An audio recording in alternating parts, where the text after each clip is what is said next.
ধাক্কা দিয়ে দিল। কি করেছে? বললো আমাকে চিতার থেকে ধাক্কা মেরে আমাকে নামিয়ে আনলো, টেনে নামিয়ে আনলো রাজা রামমোহন রায়। চিতার থেকে টেনে নামিয়ে এনেছে, মানে নিচে আগুন লাগিয়েছে তো, উপরে উঠতে যতটুকু সময়, বেশি স্পিডে তো তখন হয়নি, ওঠেনি, আগুনটা পুরো লাগেনি। সবাইকে যখন রিকোয়েস্ট করছে রাজা রামমোহন রায়, কেউ তার কথা শুনছে না, সবাই মুখ ফিরিয়ে রেখেছে, কারণ এটাই তো সতীদাহ প্রথা, এটাতেই তো স্বর্গ পাবে, বরের সাথে যাবে, এই তো করে যাচ্ছে।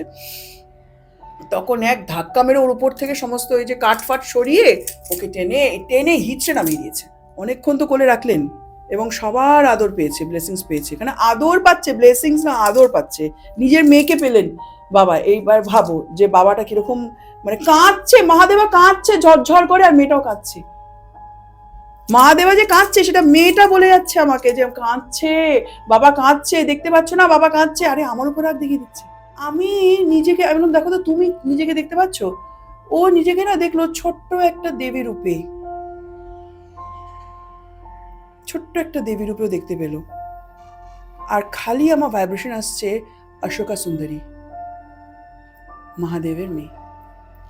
ওনারই দেওয়া গিফটটা আমি হাতের কাছে নিয়ে ওনার কপালে ঠেকিয়ে বললাম যে যত জায়গায় চোখের ভাইব্রেশন সব এক জায়গায় আসুক। আর উনি আমাকে সকালবেলা বললেন যে আমি একটা এরকম ভিশন দেখি যে আমার ঠিক এখানে শ্যুট করা হলো, ওই ওয়ার্ল্ড ওয়ারের টাইমে বা এরকম সময় শ্যুট করা হলো, আর এই থার্ড আই ছিটকে গেল। যখন কাউন্সিলিং হচ্ছে সেটা আরো ভয়ঙ্কর হয়েছিল, একটু বলে দিই, মনে পড়ছে এক এক করে। মেয়েটি শরীরে প্রচুর প্রেত থাকে, আর ও বলে লিটারালি পেটে মুভ করে, মানে এদিকে যাচ্ছে এদিকে যাচ্ছে এরকম ফিল করেও। এবং প্রচুর আসলো যে নাগেন্দ্র রাজ ওনার মাথায় দুর্বুদ্ধি এসেছিল যে ইন্দ্রদেবের রাজ্য নিয়ে নেব। উনি না হেসে দিয়েছে। অসম্ভব জিনিস না, ইন্দ্রদেবের রাজ্যত্ব মানে ডোমেন আমি নিয়ে নেবো। বাবার ছোট্ট মূর্তিটা দিয়েছিলাম না, চন্দনে গন্ধ বা কিছু গন্ধ, ওই মেয়েটা যখন আমাকে ডান্স পারফর্ম করে দেখাচ্ছে, যাওয়ার আগে আমি বলছি একটা ডান্স দেখাও তো, বাবা দেখতে চাইছে। জানো মেয়েটি যখন ডান্স পারফর্ম করছে, এটা আরেকজনের কথা বলছি, আমি লিটারালি দেখছি তার ঠিক পিছনে বাবা এবং দেবী সতীমা পারফর্ম করছে। মেয়েটি সামনে পারফর্ম করছে, ওনারা পিছনে পারফর্ম করছে, মানে একই সাথে একই পোজ। বাবা যে হাতটা তুলছে, মেয়েটা এইদিকে সে হাতটা তুলছে, কিন্তু মেয়েটা কিন্তু জানে না যে আমি দেখতে পাচ্ছি। ওকে আমি বলিও নি, কারণ বললে তো থেমে যাবে। স্ট্রাইক করে গিয়েছিল যে এই সোল খুব নর্মাল সোল না, এইরকম দৃঢ়তা নর্মাল সোলের মধ্যে আসবেই না, আর ভেরি ওল্ড সোল। নাহলে এত টাফ লাইফ এত সুন্দরভাবে উনি গ্রহণ করবেন কি করে? মানুষ পালিয়ে যাবে। একমাত্র আমি এটা বলে দিচ্ছি, আপনারা যদি ভাবেন আপনার লাইফে প্রচন্ড কষ্ট, ভীষণ অন্যরা ভালো আছে, আপনি ভালো নেই, জানবেন আপনার সোল ততোধিক উপরের। But I will not forget, I will forgive, but I will not forget. কারণ ফরগেট করলে তো প্রবলেম আছে, ফরগিভ করে দাও, কিন্তু ভুলবে না। আত্মার যে একটা, সবাইকে বলছি, আত্মার যে একটা এডুকেশন, একটা নলেজ যে আসে ধাক্কা থেকে, সেটা ভুলবেন না, কিন্তু মাফ করবেন, ভুলবেন না। তো নমস্কার বন্ধুরা, কেকে পডকাস্ট আবার স্বাগত জানাই। আজকে আমাদের সাথে কে আছে তাই জন্য তো ক্লিক করেছেন, রিনিতাদি। রিনিতাদি আজকে অনেক রকম বিষয় নিয়ে কথা বলেছে, যেমন হচ্ছে ধরুন মহাদেব নিজের মেয়েকে পেয়েছে, অবাক লাগছে। তাহলে একটা শুনি, সাপ, এই সাপ ব্যাপারটা কি? সত্যি কি মানে লেজধারী সাপ এসে আপনাকে বলবে যে আমি এই করেছি, বা আমার সাথে আপনার এই সম্পর্ক? তারপর ধরুন আপনি জানতে পারলেন আপনি হঠাৎ করে একটা চিতার মধ্যে জ্বলছেন, আপনাকে একজন হাত বাড়ালো, আপনি তার হাত ধরলেন, সে টেনে আপনাকে বের করে নিল, আর দেখলেন সে একজন বড়সড় পণ্ডিত মানুষ। পণ্ডিত হচ্ছেন রাজা রামমোহন রায়। অবাক লাগছে বিষয়, মানে বিষয়গুলো বুঝতে পারছেন না কি বলছে আজকে কৌশিক। এবং আজকের পডকাস্টটা আপনারাও হ্যাঁ ওয়েট করে আছেন, আমি বেশি দীর্ঘায়িত করবো না। কিন্তু দিদি কিন্তু নতুন নতুন অনেকগুলো ক্লাসে স্টার্ট করেছে, যদি আপনারা চান নিজের লাইফকে ভালো করতে, তার জন্য দিদির সাথে যোগাযোগ করবেন। দিদি 7 চাকরা মেডিটেশন করাচ্ছেন এবং গাইডেড মেডিটেশন করাচ্ছেন, এবং তার সাথে সাথে জানেন কি দিদি কি কি জন্য বিখ্যাত আপনারা জানেন, এর জন্য আলাদা করে আপনাদের বলবো না। আমার কথা যেখানে শেষ হবে তারপর থেকে দিদির নাম্বার শুরু হবে, আর দিদি যেভাবে কন্ট্যাক্ট করে সেই নাম্বারটা অলওয়েজ ব্লিঙ্ক করছে সারা বিশ্বের বাঙালির কাছে। রিনিতাদির মতো যদি চাইছেন ভালো কিছু তথ্য সারা বিশ্বের বাঙালির কাছে দিতে, আসুন এসে কথা বলি, আমরা দুজন আলোচনা করি। বা চাইছেন কোনো প্রমোশনাল কাজ বা কোনো স্পিরিচুয়াল গাইডেন্স দরকার পড়ছে, তার জন্যও কন্ট্যাক্ট করতে পারেন আর ডাইরেক্ট রিনিতাদির কাছে।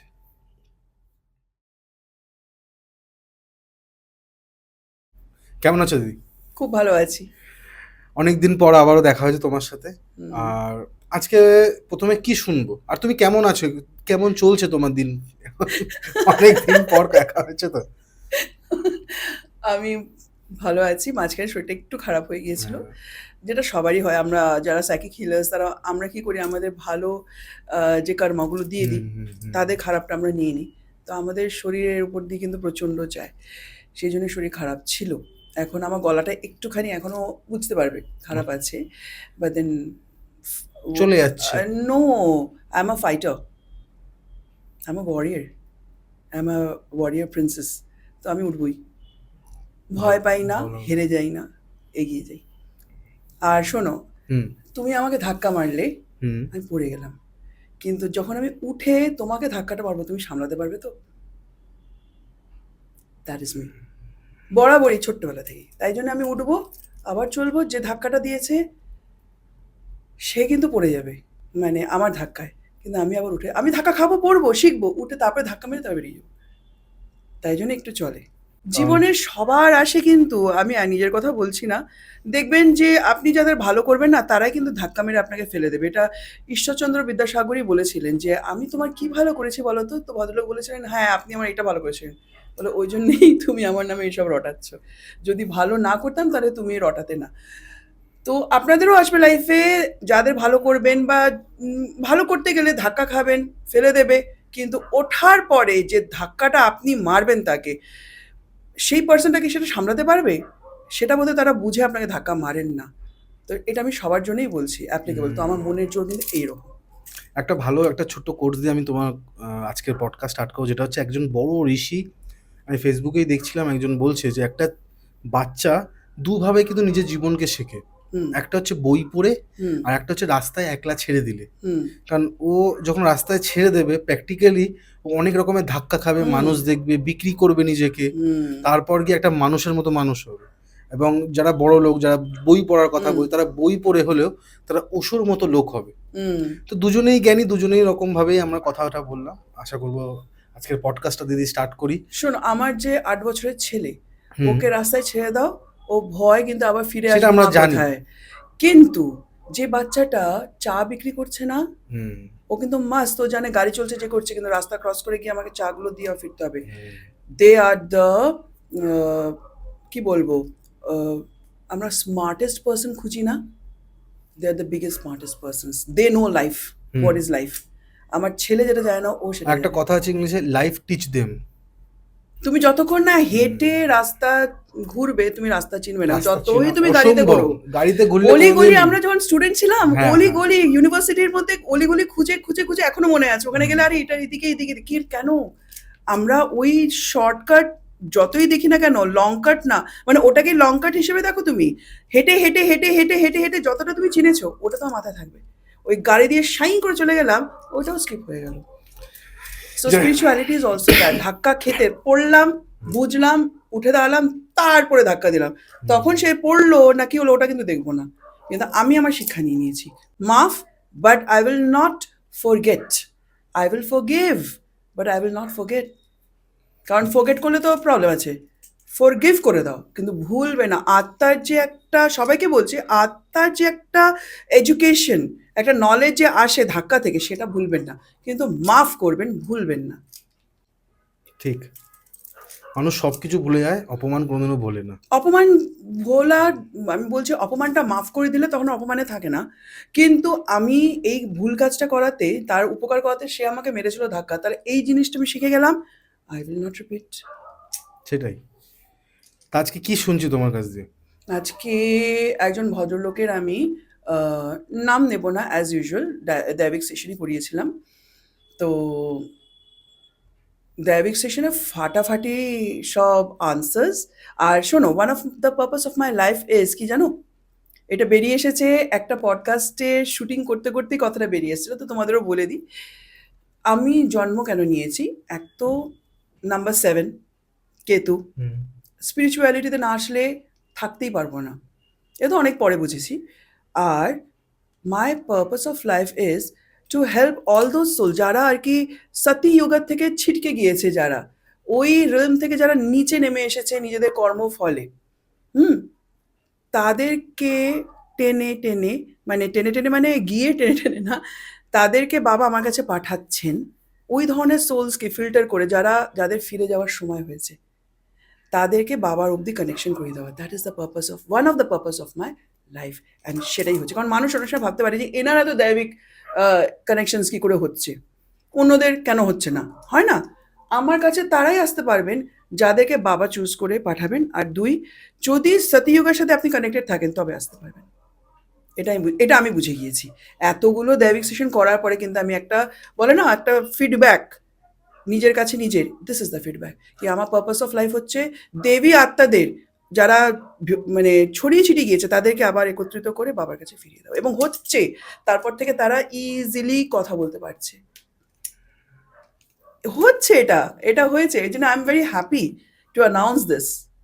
তো এরকম কি তোমার কাছে যতজন আসছে হুম, সবার হয়? ম্যাক্সিমাম ম্যাক্সিমাম হয়। যদি 10 জন আসে 8 জনের হবে।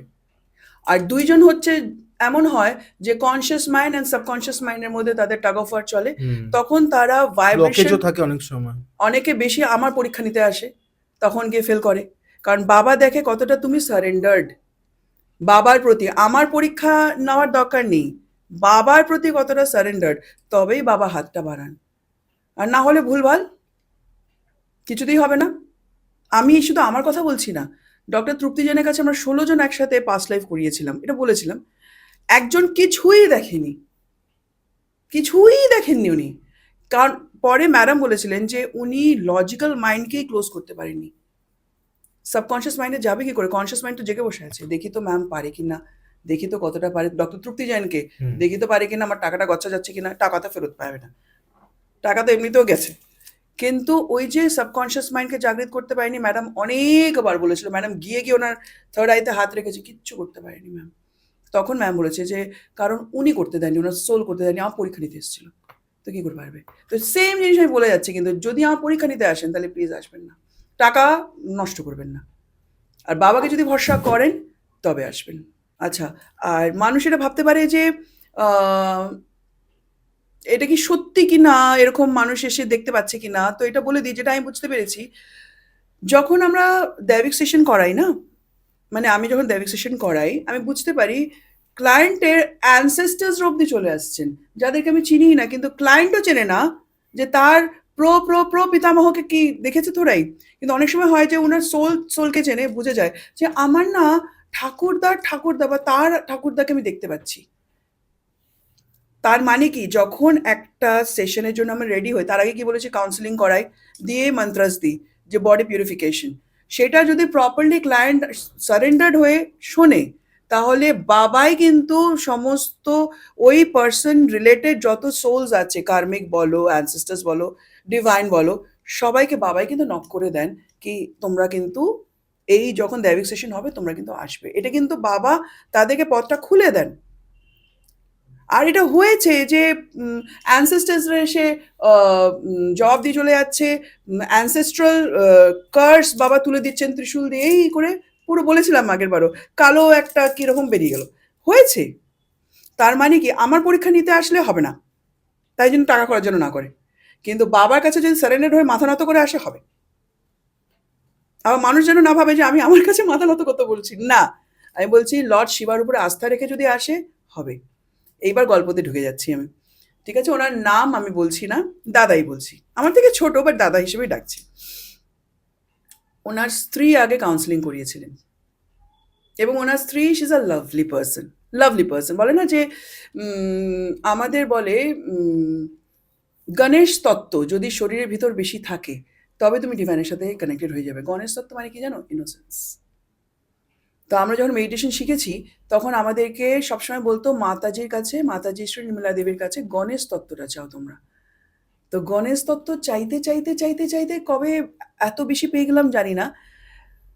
এই ভদ্রমিলার মধ্যে সেই জিনিসটা আছে, গণেশ তত্ত্ব মানে সরলতা, ইনোসেন্স। তুমি বোকা বানিয়ে দিতে পারবো নাকি? এত সরল, একটা বাচ্চাকে যেন সামলে রাখতে হয় এরকম, শি ইজ লাইক দ্যাট, এত পিওর। ওনার কাউন্সেলিংয়ের পরে উনি বললেন যে আমার বড় করাতে চায় কাউন্সেলিং, কারণ ওর ফিনান্সিয়াল প্রবলেম এরকম হচ্ছে। ঠিক আছে। উম, আমার আরেকটা ক্লায়েন্ট কাম ফ্রেন্ডের আবার ফ্রেন্ড ওনার বর, তো সেখান থেকে আবার উনি এসেছিলেন। ফার্স্টে তো ওভার দ্য ফোন কাউন্সেলিং, কাউন্সেলিংয়ে যেটুকু উনি বলেছিলেন আমি সবটা তো বলবো না, কিন্তু এটা বুঝেছি যে ওনার মা ঘুঁটে বানাতেন, ভদ্রলোকের মা, উইথ অল ডিউ রেসপেক্ট, ওনাদের থেকে শেখার আছে। মা ঘুঁটে বানাতেন, ছেলেটা মাকে হেল্প করতো, সেখান থেকে আজকে ছেলেটা ইঞ্জিনিয়ার। ভাবো, ল্যাপটপ ফ্যাপটপ কি নেই তার কাছে, ব্যয়ভাবের সব কিছু আছে, কিন্তু মা ওই কাজটা করতেন ছেলেকে পড়ানোর জন্য, হেঁটে হেঁটে কত দূর গিয়ে স্কুলে যেতেন, আর তখনই তার মাথায় ছিল যে আমাকে উঠতেই হবে। এই যে বাচ্চারা স্ট্রাগল করে, স্ট্রাগলটা দেখে না লাইফে শুরু হতে, এরা কিন্তু অনেক উপরে ওঠে। লাইক এব্রাহাম লিঙ্কন, বাবা ছিলেন কাঠুরে, ঠিক আছে, কোথায় উঠেছে প্রেসিডেন্ট, ভাবা যায়?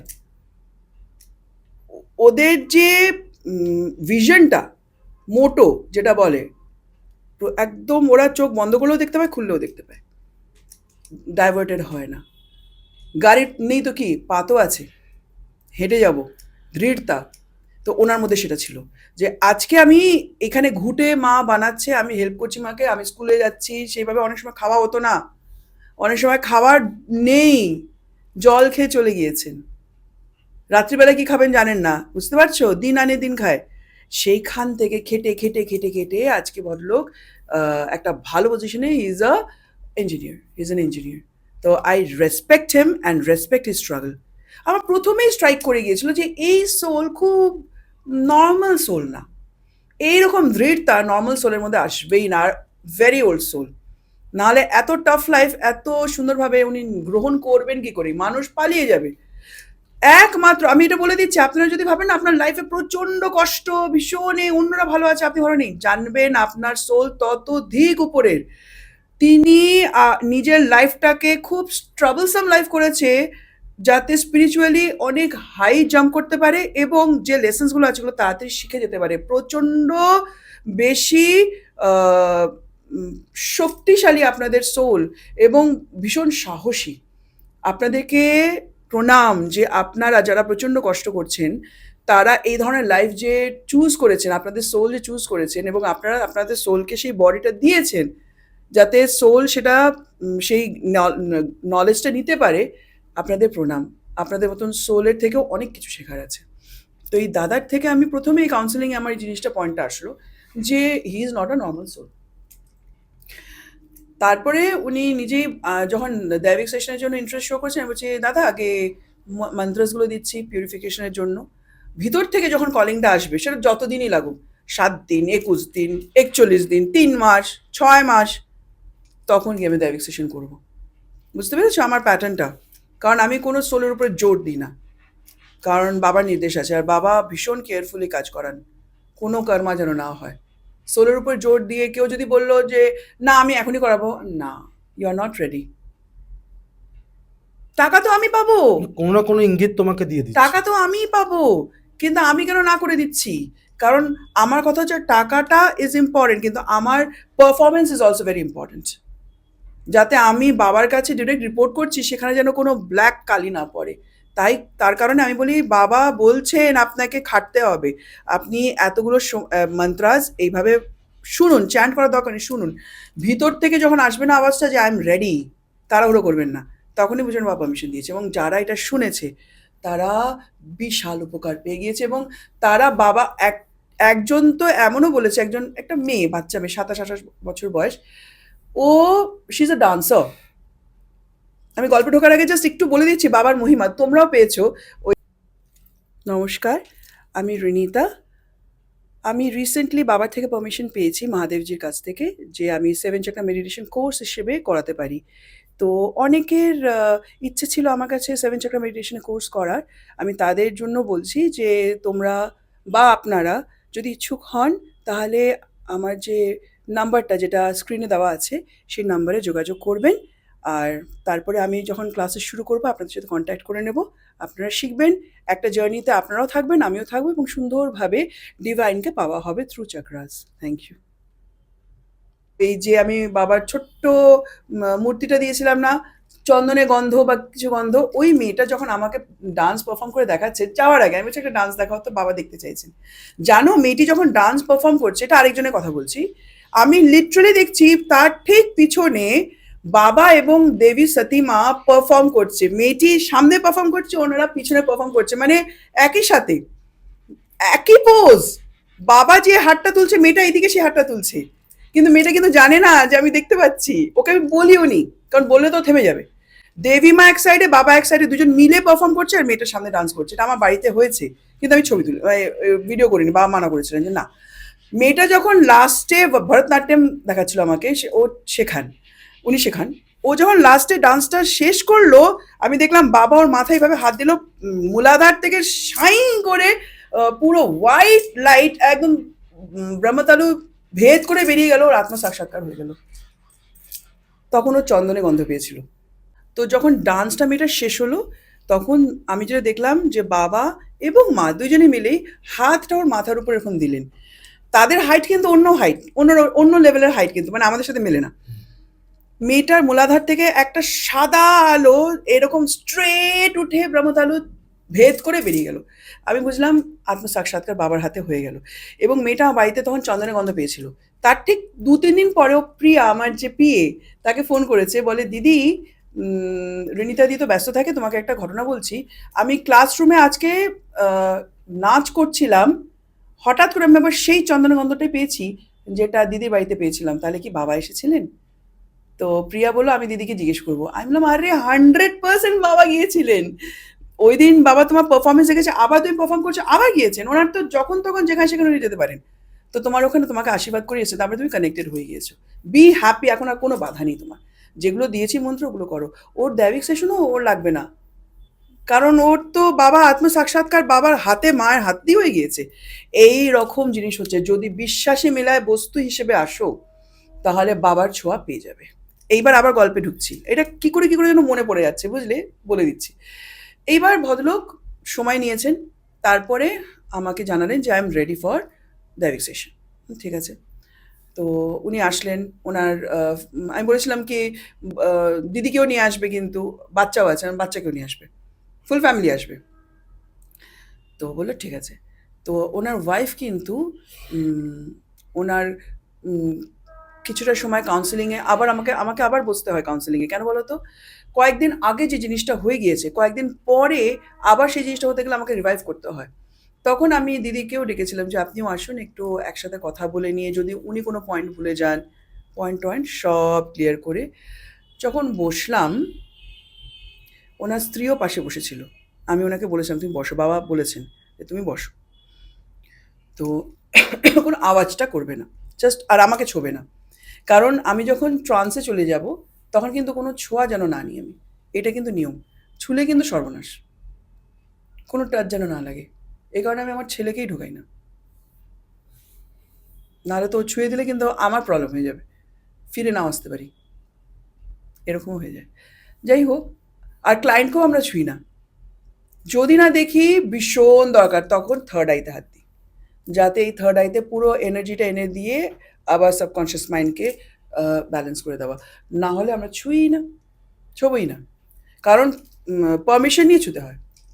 তো তারপরে যখন ওনাকে নিয়ে গেলাম, ওনার পাস্ট লাইফে গেলাম, অনেক কিছু ক্লিয়ার হলো। ২-৩টে জন্ম পিছনে গেলাম, যা হচ্ছে পরপর আসছে। ওনার এই স্ত্রী ওনার সাথে কানেক্টেড, এনাদের কিন্তু লাভ ম্যারেজ, কলেজ লাইফ থেকে ছেড়ে দুজন দুজনকে, ভীষণ মিষ্টি কাপল।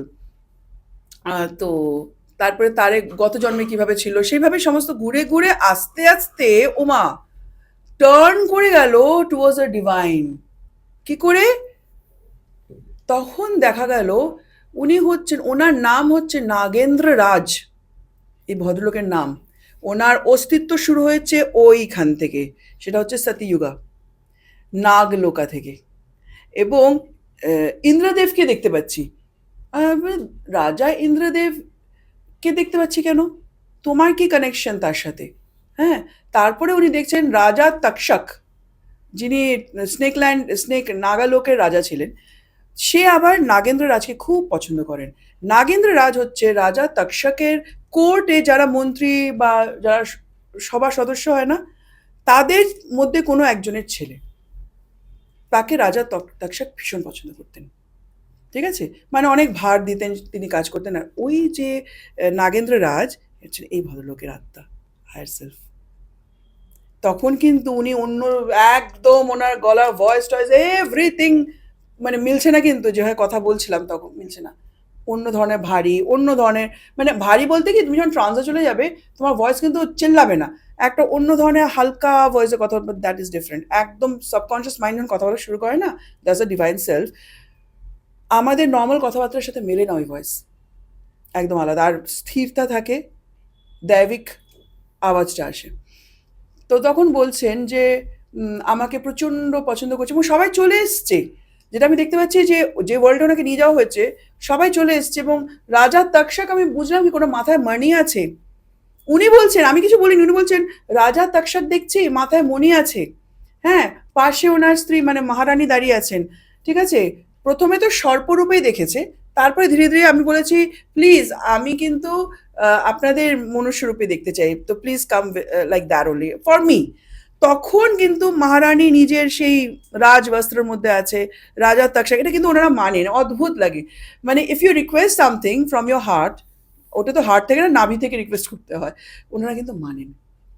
যে আর সোল এমন হয় না, তুমি তাকে একরকম দেখছো, আমি কিন্তু তাকে অন্যভাবে দেখতে পারি। তুমি দেখতে পারো সে শাড়িতে, আমি দেখছি তাকে জিন্সে। ইট ডিপেন্ডস কি সে কিন্তু জানে তুমি কিরকম পছন্দ করো। যদি তুমি ওরকম ভাবে কানেক্টেড হয়ে যেতে পারো তখন কিন্তু এটা হয়। তো আমি রানীকে ওই রানী বেশিই দেখছি, যখন মানে আমি দেখতে চেয়েছি বলে, রাজাকে রাজা বেশি। এবং এই নাগেন্দ্র রাজের যিনি বাবা, উনি চলে এসেছেন কাঁদছেন, ওনার মা কাঁদছেন, আমার মনে হচ্ছে তোমার বাবা মা এসেছেন, যাও গিয়ে প্রণাম করো। তখন দেখছে কি, যাও গিয়ে প্রণাম করো বলতে গিয়ে দেখছে আরে এ তো পুরো নাগ দেবতার মতন দেখতে। গিয়ে যে প্রণাম করলেন, মাথায় মুকুট ফুকুট পরা, যার আমি দৈবিক সেশন করছি ওনার মাথায় মুকুট চমকাচ্ছে, মণিমুক্ত এই এখানে মানে ওই যে মুকুট টাইপের পরে। হ্যাঁ, প্রথমে বডির নিচটা কিন্তু এরকম এরকম সাপের মতন দেখেছি, তারপরে আর আমি খেয়াল করছি না, কারণ তারপরে আর পায়ের দিকটা আমার নজর দিইনি। আমি জাস্ট একটা ওভারঅল দেখে নিয়েছি, কারণ আমার নজর ওখানে দেওয়ার দরকার নেই। আমার নজর দেওয়ার দরকার যত অব্দি পৌঁছে দেওয়া যায় সেখানে। উনি গেলেন, গিয়ে প্রণাম করলেন, ওর বাবা মা কাঁদছেন। কাঁদছে কেন, তুমি কি করেছো যে তোমাকে এই ল্যান্ড অফ ডেতে জন্মাতে হয়েছে, কিছু তো করেছো। তখন দেখি ইন্দ্রদেবের সভা, মানে ইন্দ্রদেবের সভা যেন একটা মানে খুলে গেল, মানে খুলে গেল মানে পোর্টালস গুলো খুলে যাচ্ছে। তখন দেখি রাজা ইন্দ্র ভীষণ রেগে আছে ওর উপরে, খুব রেগে আছেন, বোঝা যায়, ভাইব্রেশন বোঝা যায়। যে আমি বললাম তোমার উপরে ইন্দ্রদেব মনে হচ্ছে রেগে আছে, বলে হ্যাঁ আমি এরকমই কর্ম করেছি। কি করেছো বলো, এখন তো বলতে হবে, কারণ এখন হচ্ছে ক্ষমার সেশন। এইভাবে অনেক সময় কিন্তু কর্ড কাটিং কিন্তু এইভাবে হয়, ক্ষমার সেশন কিন্তু এইভাবে করায় বাবা, যেটা আমি জানি না অন্য কেউ কিভাবে করে আমি জানি না, কিন্তু আমারটাতে বাবা এইভাবে করান, কর্ড কাটিং এইভাবে করান অনেক সময়। অনেকে বলে যে নিজে থেকে তোমরা কট কাট করো। আমারটা না নিজের থেকেও হয়, বাবার যে ইচ্ছা বাবা যেভাবে করেন করান, অনেক সময় এরকম হয়। ওকে, মানে সবার আলাদা আলাদা আলাদা পদ্ধতি আলাদা, আছে। আমি ঠিক বলতে পারবো না একদম স্পেসিফিক্যালি এইভাবে বারবার না হচ্ছে না, না। এটা হয় না। আমি শিখে রেখেছি ডক্টর তৃপ্তিজানের কাছ থেকে একরকম, বাবা যখন এসে তখন অন্য লেভেল ছুঁয়ে ফেলেছি, সেটা আমি নিজে জানি না যে কখন কিভাবে বাবা করাবে, বাট হবে। তো তখন সবাইকে প্রণাম করে উঠে যখন দাঁড়ালেন, তখন দেখি ইন্দ্রদেবকে দেখা যাচ্ছিল, যাও তো তুমি, আগে তুমি কি করেছো তোমাকে জানতে হবে, ক্ষমা চাইছো কেন সেটা তো জানতে হবে। যে আমি কিছু না জেনে ক্ষমা চেয়ে নিলাম তা তো হয় না, ফিল করতে হবে জিনিসটা কি, yes I have done something wrong. তখন যেটা আসলো যে নাগেন্দ্র রাজ, ওনার মাথায় দুর্বুদ্ধি এসেছিল যে ইন্দ্রদেবের রাজ্য নিয়ে নেব। উনি না হেসে দিয়েছে, অসম্ভব জিনিস না, ইন্দ্রদেবের রাজ্যত্ব মানে ডোমেন আমি নিয়ে নেবো। কিন্তু উনি এটা মাথায় ভেবেছিলেন। এবং রাজা তক্ষক অনেকবার ওনাকে বুঝিয়েছেন যে এই ধরনের কুচিন্তা মাথায় আনবে না, এটাতে ধ্বংস হয়ে যাবে। আমি ওই রকম পাওয়ারফুল হব, এটা দেখায় না অনেক সময় বেদাসে এরকম গল্প কিন্তু আসে, এটা হয়েছে যেটা আমিই জানি না। ঠিক আছে, কিন্তু আমি দেখে যাচ্ছি হচ্ছে। ঠিক আছে, তারপরে আমি বললাম যে এটা তো অনেক বড় ভুল তুমি কারোর জিনিস ছিনিয়ে কখনো কি সুখে থেকেছো? দেখো তোমার কোথায় তুমি নেমে এসেছো। এই কারণে তো তোমার উপরে রেগে আছেন। এমনি এমনি কি দেবতারা রেগে আছেন? এই কারণে রেগে আছেন। এইবার তাহলে তুমি ক্ষমাটা চাইতে পারবে। তাহলে তুমি ক্ষমা চাও। উনি একদম সাথে সাথে বলে, আমার বিশাল বড় ভুল হয়ে গেছে, আমি নিজের অকাতে না থেকে আমি আরেকজনের ডোমেন ছেনানোর বিশাল বড় ভুল করে ফেলেছি, আমার ক্ষমা করো। প্রথমে কিন্তু ইন্দ্রদেব ক্ষমা করেননি, উনি কিন্তু ওনার সিংহাসনেই বসে আছেন। তখন আমি বললাম যে আমার মনে হচ্ছে রাজা এখনো কিন্তু তোমাকে মাফ করেনি, তোমাকে আরো ভালো করে চাইতে হবে, ক্ষমা চেয়ে নাও, চেয়ে নাও, চেয়ে নাও, হয়তো বা এই সুযোগ আর পাবে না। তারপরে কিছুক্ষণ পর দেখি ইন্দ্রদেব ওর মাথার উপরে হাতটা দিলেন, আর ভাইব্রেশনটা আসছে। উনিও বলছেন যে আমি না ফিল করছি ঠান্ডা ভিতরে, মানে বডি ফিল করছে যেন ঠান্ডা। হ্যাঁ, আর ওখানে উনি দেখতে পাচ্ছেন যে ওনার মাথার উপর ইন্দ্রদেব হাতটা রাখলেন, যে ক্ষমা করলেন। আর সাথে সাথে রাজা তক্ষকও ছিলেন, ওনার বাবা মাও ছিলেন, এবং পুরো নাগলোকটাই যেন খুলে গিয়েছে। আমি বুঝতে পারছি অনেকে ঘিরে আছে। তো আমি বললাম তুমি সবার কাছে ক্ষমা চাও, কারণ তোমার জন্য অনেককে নামতে হয়েছে। মানে ওনার গ্রুপে যারা যারা ছিলেন সবাইকে ল্যান্ড অফ ডেথে নামতে হয়েছে। বেচারারা কোনো দোষ করেনি, কুবুদ্ধি মাথায় আসেনি, কিন্তু রাজাকে মানে ওনাকে ফেভার করতে গিয়ে তাদেরকেও নিচে নামতে হয়েছে। বুঝতে পারছিলাম ওনার সাথে সাথে আরো অনেকে আছে। তো ক্ষমাটা না ওই কারা সোলস আছে? যারা ওনার সাথে ছিলেন ওই যুদ্ধে, ওকে। তো তারাও তো জন্ম নিয়েছে। কিন্তু আমি একটুক্ষণ আগে কি বলেছি, বাবা কি করেন, সোলসদেরকে নক করে দেন, বা ওটা কিভাবে নক করেন আমি জানি না, কিন্তু ওনারা যেখানেই জন্ম নিক না কেন ওই জায়গাটা ছিলেন, যে যেখানেই জন্ম নিক, এই ওয়ার্ল্ডে নিক কি অন্য কোনো পৃথিবীতে নিক বা কোথাও, ওখানে ছিলেন। আর ক্ষমাটা যখন চাওয়ানো হচ্ছে বুঝতে পারছি যে অনেকে আছে, এটা বুঝতে পারছি। তারপরে ক্ষমা হলো, এবং তারপরে নাগেন্দ্ররাজ নিজের বাবা মাকে জড়িয়ে ধরলো। তার সবাই তো কাঁদছিল, এবং তার স্ত্রী বেরোলেন তারপরে। ও মা, ওই যে স্ত্রী, আর এই জন্মে যে মেয়েটিকে বললাম না ওনার স্ত্রী, সেম হায়ার সেলফ। ওনার স্ত্রী, মানে বুঝলাম না, ওনার স্ত্রীরও কিন্তু ওনার স্ত্রী ওনাকে মানা করেছিল যে তুমি এটা করো না। কিন্তু কি হয়, স্বামী যেখানে, আগেকার যুগে কি হতো, স্বামী ভুল হলো স্বামীর সাথেই আছে, হ্যাঁ না, সেই জিনিসটা আগে ছিল। সেই কারণে তাকে অত্যাচারী হলেও থাকবে। থাকবে। নার্সিসিস্ট বর তো কি হয়েছে, 100 বছর কাটিয়ে দিলাম, এটাই আমার ভাগ্যে। তখন তো এরকম ছিল না যে আমি অন্য তখন কোনো বেশি স্টেপ নেব। মানুষরা ভাবতো যে আমার যদি চলে যায় তো ছেলে মেয়ের কি হবে। ধৈর্য, ধৈর্য ছিল, কিন্তু ধৈর্য ছিল, এবং বা সন্তান থাকলে আর তারা কোনো উপায় ছিল না, কারণ পড়াশোনা সেরকম করে হয়তো বা হতো না, বা এরকম মানে এতটা অপশনস তো ছিল না, না। অপশনস এবং ছিল না। মানুষের মেন্টালিটি এত ওপেন হয়নি তখনও। আমরা নিজেরা দেখেছি আমাদের দাদু ঠাকুমাকে কিরকম ছিলেন, আমরা নিজেরা দেখেছি, সেরকম আমরা নই, কিন্তু ওনারা না। ভীষণ স্ট্রিক্ট ছিলেন, সেটা আমরাও জানি।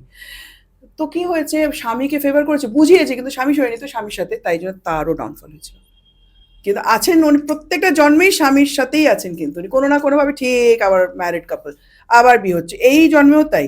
এবং এই জন্মে ওনার 1 বছর সিনিয়র ছিল বোধহয়, সেম কলেজ, হ্যাঁ 1 বছর সিনিয়র। মানে যার ছবি আমরা দেখলাম।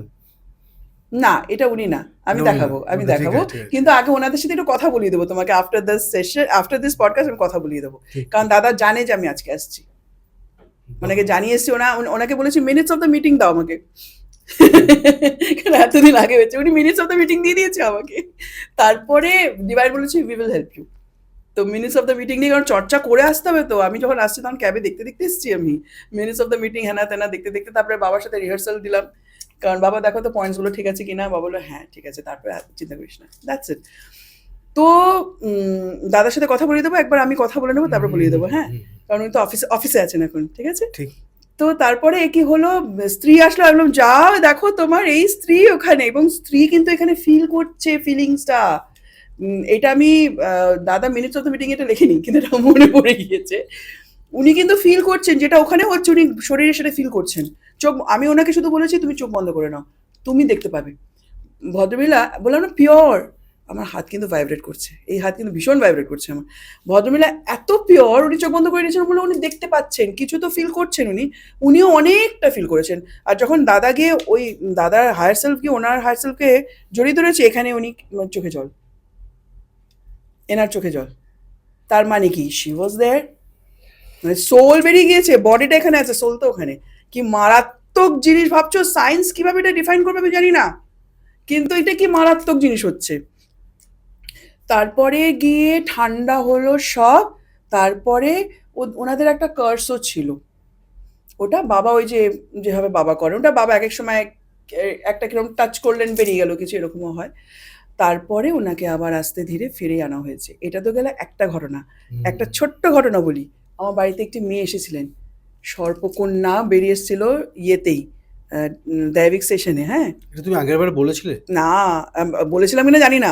মেয়ে ডান্স করছিল, তারপর আরেকজন এসছিলেন, এনাদের চোখ মানুষ রূপে জন্ম নিল, চোখ তুমি তাকালে ফেরাতে পারবে না, এত সুন্দর চোখ হয়। এবং মেয়েটার চেহারা দেখে আমি বাবাকে বলছিলাম, বাবা শি ইজ আ ডিফারেন্স, মানে এরকম বলতে থাকি আমি। দেখলাম ফ্রম দ্য নাগালোকা। হ্যাঁ, আমি তো নাগলোক ওই যে কোথায় যেন ওই যে সিরিয়ালগুলো হতো না, আমি ওগুলো থেকে হাসতাম জানো। আজ থেকে 14-15 বছর আগে হাসতাম যে কি করছে, এই শুরু হয়ে গেল আবার। সত্যি আমি বিলিভই করতাম না এ কি করছে। আমি ক্ষমা চাইছি সবার সামনে, নাগলোকা তো কানেক্টেড আছে। আমি ক্ষমা চাইছি যে আমি এরকম ভেবেছিলাম। হ্যাঁ আছে, আছে। কিন্তু ওনারা এই সিরিয়ালগুলো এমন হাস্যকর করে না, হ্যাঁ, ওটা হাসি পেয়ে যায় যে ওটা কি তো হাসি দেখাচ্ছে, বাট কিন্তু ঘটনাটা বা যে Yes, it স্থানটা is- কিন্তু আছে, ইট ইজ দেয়ার, প্লেসটা আছে। আছে, আছে। এবং আমি তাদের দেখেছি বহুবার। এবং এই মেয়েটি যে এসছে, আরেকটা মেয়ের কথা বলছি, এসছে, ওর যখন আমি দৈবিক সেশন করছি আমার না ভয় লেগে গিয়েছিল, মনে হচ্ছে দরজা খুলে দিয়ে দৌড় মারি। কেন জানো? কারণ ও না এরকম করছে, হিস হিস কথা বলছে, আর হিস হিস হিস এরকম আওয়াজ করেছে 3-4 বার। আর একটা ভিশন পেয়েছি, পুরো সবুজ সবুজ গাটা, পুরো আমার বিছানা জুড়ে সাপ, মোটা একটা সাপ শুয়ে আছে। আমার মনে হচ্ছে আমি উঠে দিয়ে দৌড় মারি। বাবা বলেছে খবরদার এখানেই বসে থাক, কারণ বাবা তো বুঝতে পারছে আমি ভয় পেয়ে গিয়েছি। একটা জ্যান্ত সাপকে আমি দেখছিলাম বিছানায় শুয়ে আছে, এবং সবুজ স্কেলস, স্কেলস হয় না মাছের গায়ে যেরকম আশ্বাস, ওর সবুজ স্কেলস আমি দেখছি, এবং কথা বলার সময় এই আওয়াজটা করছে। তো সেই কারণে যখন এই ধরনের নাগ নাগ রিলেটেড কেসেস আসে না, আমি বিলিভ করি। এখন আর হাসি না আমি। আমি 14 বছর 15 বছর আগে যেগুলো হেসেছি, আমি এখন হাসি না। না হয়, এবং আমি নিজের চোখে দেখেছি, এবং মেডিটেশনে আমাকে বাবা নিয়ে গিয়ে দেখিয়েওছে নাগলোকা। তা আমি বিলিভ করি, আমি নিজেই অবাক হয়ে গেছি। দ্বারটাই তো এরকম টাইপের নাগ দিয়ে, দ্বারটায় অনেকটা দেখবে আমরা ওই যে পদ্মনাভন স্বামী টেম্পলের যে ডোরটা খোলা হয়নি, ওই ডোরটার যে ধরনের দেখায় না, ওই ধরনের ওই ডোর ডোরটা খোলা হয়েছে শুনলাম। আমি জানি না, মানে আমি যেটুকু জেনেছিলাম তখনও খোলা হয়নি। ওকে, তো ওই আমি জাস্ট বলতে যাচ্ছি কি ধরনের ডোর দেখেছি Pattern টা, তাদের। pattern হ্যাঁ, টা। ওই টাইপেরই প্যাটার্নটা, অনেকটা কিন্তু golden, everything in gold, everything in gold. তা আমি বলি বাবাকে, তোরা কি বড় লোক, বহুত বড় লোক তোরা। আমরা এখানে সাফার করছি, তোরা কত ভালো আছিস, মাঝে মধ্যে বলি। হ্যাঁ, কিন্তু এইগুলো হয়েছে। আর মাইন্ড ব্লোয়িং। রিসেন্টলি একটা মেডিটেশনের কথা বলি, 7 চাকরা মেডিটেশন, হুম। রিসেন্টলি গত রবিবার। আচ্ছা, একটা আমি বলে দিই, বলতে বলতেই বলে দিই আমি হ্যাঁ, সবাইকে। নিশ্চয়ই, নিশ্চয়ই। আমি 7 চাকরা মেডিটেশনে অনেক রিকোয়েস্ট আসছিল, তো আমি কোর্স করানো শুরু করেছি। মাসে 4টে দিন, 4টে সানডে অ্যাকচুয়ালি। আর একদিন আমি করাবো, 6 দিন ওনাদের প্র্যাকটিস করতে হবে, এটা দিয়ে শুরু হয়েছে। বাবা পারমিশন দিয়েছেন, আমি বলছিলাম না যে বাবা যতক্ষণ না পারমিশন দেবে আমি করাবো না। ঠিক। এইবার করাচ্ছি যখন, আমি বসি 11টা 11:30 রাত, কারণ তখন গিয়ে বলি না যে সমস্ত ভাইব্রেশনস বন্ধ হয়ে যায়, গাড়ি ঘোড়ার আওয়াজ বন্ধ হয়, আমাদের মতন চিটির পিটির আওয়াজ, ভাইব্রেশনস বন্ধ হয়ে যায়, ডিভাইন তখন কানেক্টেড থাকে। ঠিক আছে, ওই সময় মেডিটেশনটা 11:30 থেকে শুরু করেছি, 1:30 অবধি হয়ে গিয়েছে। ঠিক আছে, ঠিক আছে, 1:30 অবধি বেজে গিয়েছে। ওনারা বলছেন ম্যাডাম এখন এবার আর মনে হয় শেষ হয়ে গিয়েছে, আর ইয়ে নেই, মানে ক্লাস তো আজকে বোধহয় এখানে শেষ। আলাম দাঁড়াও, আমিও ভাবছি মনে মনে যে হ্যাঁ শেষ করে দিই। তখন কি হলো জানো, আমাদের পুরোনো, আমরা যখন ছোট ছিলাম রেডিও শুনতাম না, রেডিওতে দেখবে কোনো একটা চ্যানেল অন্য চ্যানেলে গেলাম, তখন ঘ্যাস ঘ্যাস ঘ্যাস ঘ্যাস একটা আওয়াজ, কিন্তু গানের আওয়াজ আলাদা আস্তে আস্তে আসছে। তো আমি না পরিষ্কার বুঝতে পারছি একজন ভদ্রলোক কথা বলছে, তোমাদের মতনই আওয়াজটা, কিন্তু তোমাদের মতনই, কোনো আলাদা কিছু না, কিন্তু আওয়াজটা আসছে, কিন্তু আমি বুঝতে পারছি না ঘ্যাস ঘ্যাস ঘ্যাস ঘ্যাস আওয়াজের জন্য। তখন আমি আমার স্টুডেন্টসে জিজ্ঞেস করলাম যে এক মিনিট, তোমরা কি কেউ কিছু বললে? কারণ আমি তো অনলাইনে করাচ্ছি, ভিডিওতে না, অডিওতে, অনলাইনে হোয়াটসঅ্যাপে। বললো না, আমরা তো ওয়েট করছি যে আপনি হ্যাঁ বলবেন আর আমরা রাখবো। বললাম না, শ্রীকৃষ্ণ এক কথা বলছেন, দাঁড়াও দাঁড়াও আমি শুনি কি বলছে। আবার কিন্তু ওরকমই আওয়াজ আসলো ঘাস ঘাস ঘাস ঘাস, আর একজন ভদ্রলোক যেন কোনো কথা বলছে। তখন আমি টেলিপ্যাথিতে বললাম আমি কিন্তু কিছু বুঝতে পারছি না, জাস্ট লেট মি নো কি বলতে চাস। বললো আমি এইভাবেই বললো, আমি বললাম ওদেরকে একটুখানি সেভেন চাকরা মেডিটেশনটা করিয়ে দে। তো আমি তখন ঝট করে না 5-6 মিনিটসের সেভেন চাকরা মেডিটেশন যেটা হয় না, খুঁজলাম, পেলামও 5 মিনিটস না 6 মিনিটস। আমি বললাম, দেখো শ্রীকৃষ্ণ চাইছেন এতক্ষণ যে তোমাদের ডেসক্রাইব করেছি রিগার্ডিং চাক্রাস, হ্যানা ত্যানা এভরিথিং, তার একটা এফেক্ট উনি বোধহয় চাইছেন তোমরা পাও, ব্লেসিংস। করালাম, এবং তারপরে আর আমি তখনই কিছু জানি না। তারপরে যে ফিডব্যাকগুলো আসা শুরু করলো না, হুম হুম একজন দেখছে তার কর্ড কেটে দেওয়া হলো, কার্মিক কর্ড কেটে দিচ্ছে। একজন দেখছে সাপ, একজন দেখছেন চন্দ্রমা। ঠিক আছে, মানে কি ডিভাইন কিভাবে কানেক্টেড, যে তুমি যদি মন থেকে কোনো কাজ করো, তুমি মানে আমি কেন, যে কোনো কেউ যদি মন থেকে কাজ করে তাদেরকে ডিভাইন চলে আসছে হেল্প করতে। দিস ইজ, এটাই একটা মাত্র অ্যাডভান্টেজ ইন দ্য কলিযুগা, ঘোর কলিযুগা, কি তুমি মন থেকে যদি ডাকো তারা এসে যাবেনি। এবং এটা মানে লাইভ হয়েছে জিনিসটা। আমার স্টুডেন্টসদের সাথেও তুমি কথা বলে, তুমি চাইলে আমি কথা বলিয়ে দেবো তোমাকে, ঠিক আছে, কোনোদিন লাইভে আমি কথা বলিয়ে দেবো। ওদের তো জাস্ট একটা ক্লাস হয়েছে, আরও 3টে ক্লাস হওয়া বাকি আছে। আর তার মধ্যে একটি মেয়ে, ও সবার আগে আমার কাছে 1 মাস করে ফেলেছিল। ঠিক আছে, ও মা, আমি যখন মনে মনে ভাবছি যে ও লাস্ট ক্লাস, তারপরে তো শেষ, ও দেখি পরের মাসে আবার ফিস ভরে দিয়েছে। আমার মাথায় হাত, কি রে, বলে না আমি তোমাকে ছাড়ছি না, আমি করে যাব। কিন্তু ওর যিনি অ্যাকচুয়াল গুরু বাবা বলে না, ও খুঁজে পাচ্ছিল না সেই গুরু বাবাকে, কিন্তু মাথায় ছিল, কিন্তু কানেক্টেড হতে পারছিল না। সেই বাবার সাথে এমনভাবে লর্ড শিবা কানেক্ট করে দিয়েছে, আমাকে আমার বিপত্তি আসলে ও আমাকে ফোন করে বলে দিচ্ছে। যেটা আমি এখানে ভাবছি সেটা ওখান থেকে বলছে আমাকে, যে আমাকে বাবা এটা বললেন, ওনার যিনি আর কি গুরু বাবা, যে তুমি চিন্তা করো না, উনি দেখে নেবেন, উনি হেল্প করে দেবেন, উনি তোমার মাথা ঠান্ডা রাখতে বলছে। তুমি জানছো কি করে আমার, ইভেন দো আই নো, কিন্তু আমি ভাবছি যে কি লেভেলে মেয়েটা কানেক্টেড হয়ে গিয়েছে ফার্স্ট মান্থেই, যে সে তার গুরু বাবার থেকে নির্দেশ পাচ্ছে আমাকে মেসেজ দেওয়ার জন্য। এটাও তো হতে পারে তার সোলটা স্যারেন্ডিং সোল। তার সোল এখানকার নয়, মেয়েটির সোল এখানকার নয়। আমি অনেককে দেখেছি। আমি বলেছি না আমার পারপাস অফ লাইফ, ওই মেয়েটিও এসেছিল কাউন্সিলিং এর থ্রু দিয়ে। হুম ঠিক আছে, যখন কাউন্সিলিং হচ্ছে সেটা আরো ভয়ঙ্কর হয়েছিল, একটু বলে দিই, মনে পড়ছে এক এক করে। হুম মেয়েটি শরীরে প্রচুর প্রেত থাকে, আর ও বলে লিটারালি পেটে মুভ করে, মানে একদিকে এদিকে যাচ্ছে এদিকে যাচ্ছে এরকম ফিল করেও, এবং প্রচুর প্রেত। প্রবলেম হয়নি ওর কোনোদিন? ও তো প্রবলেমই ছিল, সেইখান থেকে ওকে বের করা হচ্ছে, এবং এখনো হাসতে পারে। বাবার কৃপা যে ও হাসছে মেয়েটা। কি করে বের করা হচ্ছে জানো, এইবার বলে দিই, রূপম তো তুমি জানো, ওর একটা অরা বুস্টার আছে যেটা খুব ফেমাস। রূপম গুপ্ত? হ্যাঁ, হুম। ও খুব ভালো ফ্রেন্ড আমার, খুব ভালো, হুম। খুবই ভালো ছেলে, অ্যাজ আ পার্সনও খুবই ভালো ছেলে। আমার বাচ্চাকে ভীষণ ভীষণ ভালোবাসে বাচ্চাকে।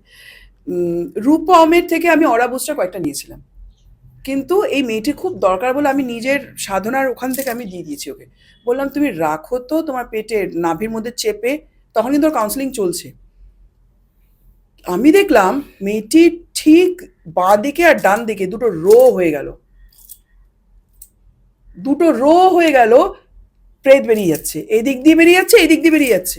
এবং আমি তার আগে ইনভোক করে দিয়েছিলাম যে বাবা, যেই মেয়েটির শরীর থেকে বেরোবেন তুই তাকে পথ দিয়ে দিস, মানে তার মানে ডেস্টিনেশন যেন পেয়ে যায় তোর কাছে, তোর পায়ে যেন জায়গা হয়ে যায় তার। দুটো রো, আর মেয়েটার শরীর থেকে কনস্ট্যান্ট বেরিয়ে যাচ্ছে রো রো রো, মানে মানে দুটো রো এর মধ্যে মানে খালি আমি দেখছি লাইন, মানে ধোঁয়া ধোঁয়া সব বেরিয়ে যাচ্ছে, একটা এদিক দিয়ে একটা এদিক দিয়ে, এদিক দিয়ে এদিক দিয়ে বেরিয়ে যাচ্ছে। এরপরে তার মধ্যে একটা বাচ্চা সোল এসে দেখি আমাকে এরকম করে টাচ করেছে, ওর আমাকে খুব ভালো লেগেছে, না ভাই খবরদার যা। এটাও দেখছি এসে না বাচ্চাই এরকম করে আদর করে টাচ করে আলো, খবরদার যদি আমার শরীর রোগে একটা বুক্কা।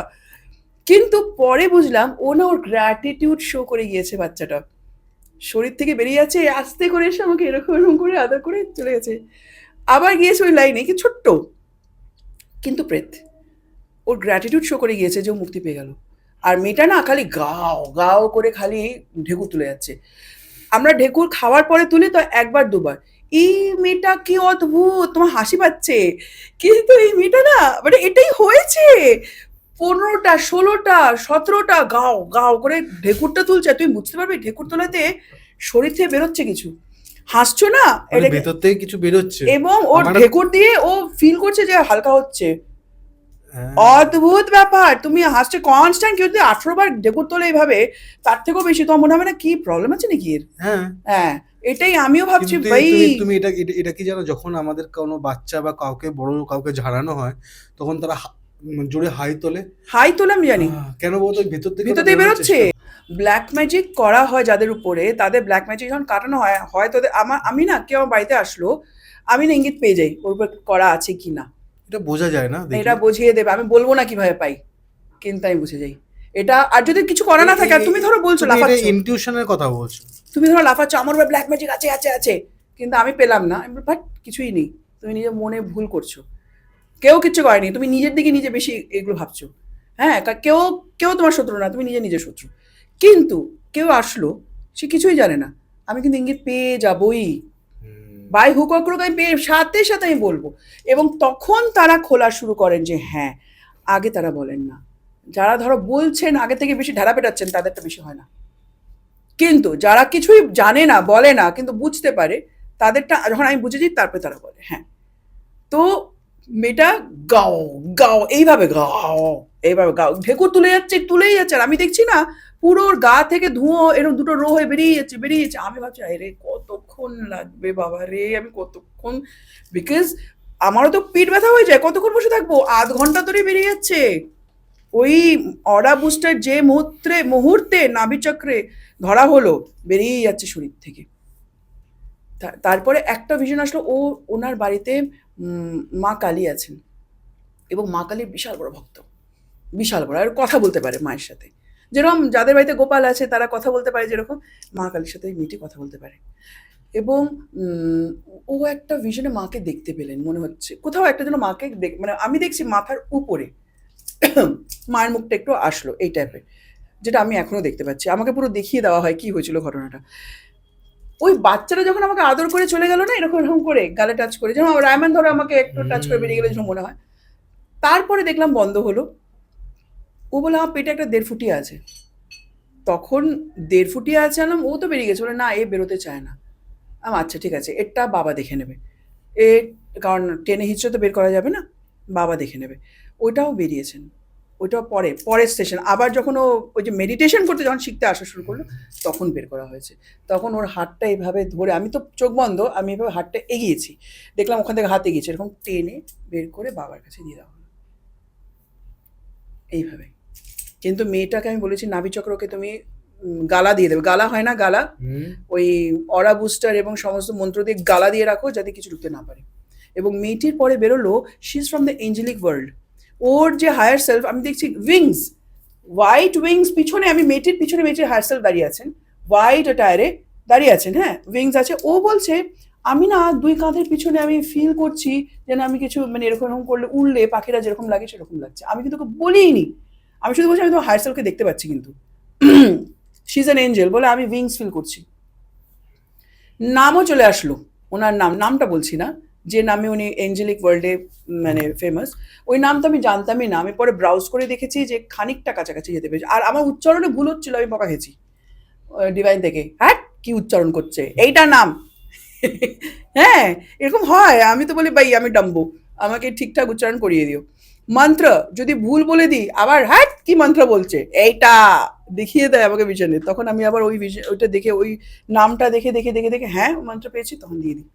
কারণ আমি তো বললাম আমি কিছু জানি না, তো আমি কি করে মন্ত্র বুঝবো, কারণ আমি তো আমারই তো মন্ত্র উচ্চারণ করা মানা।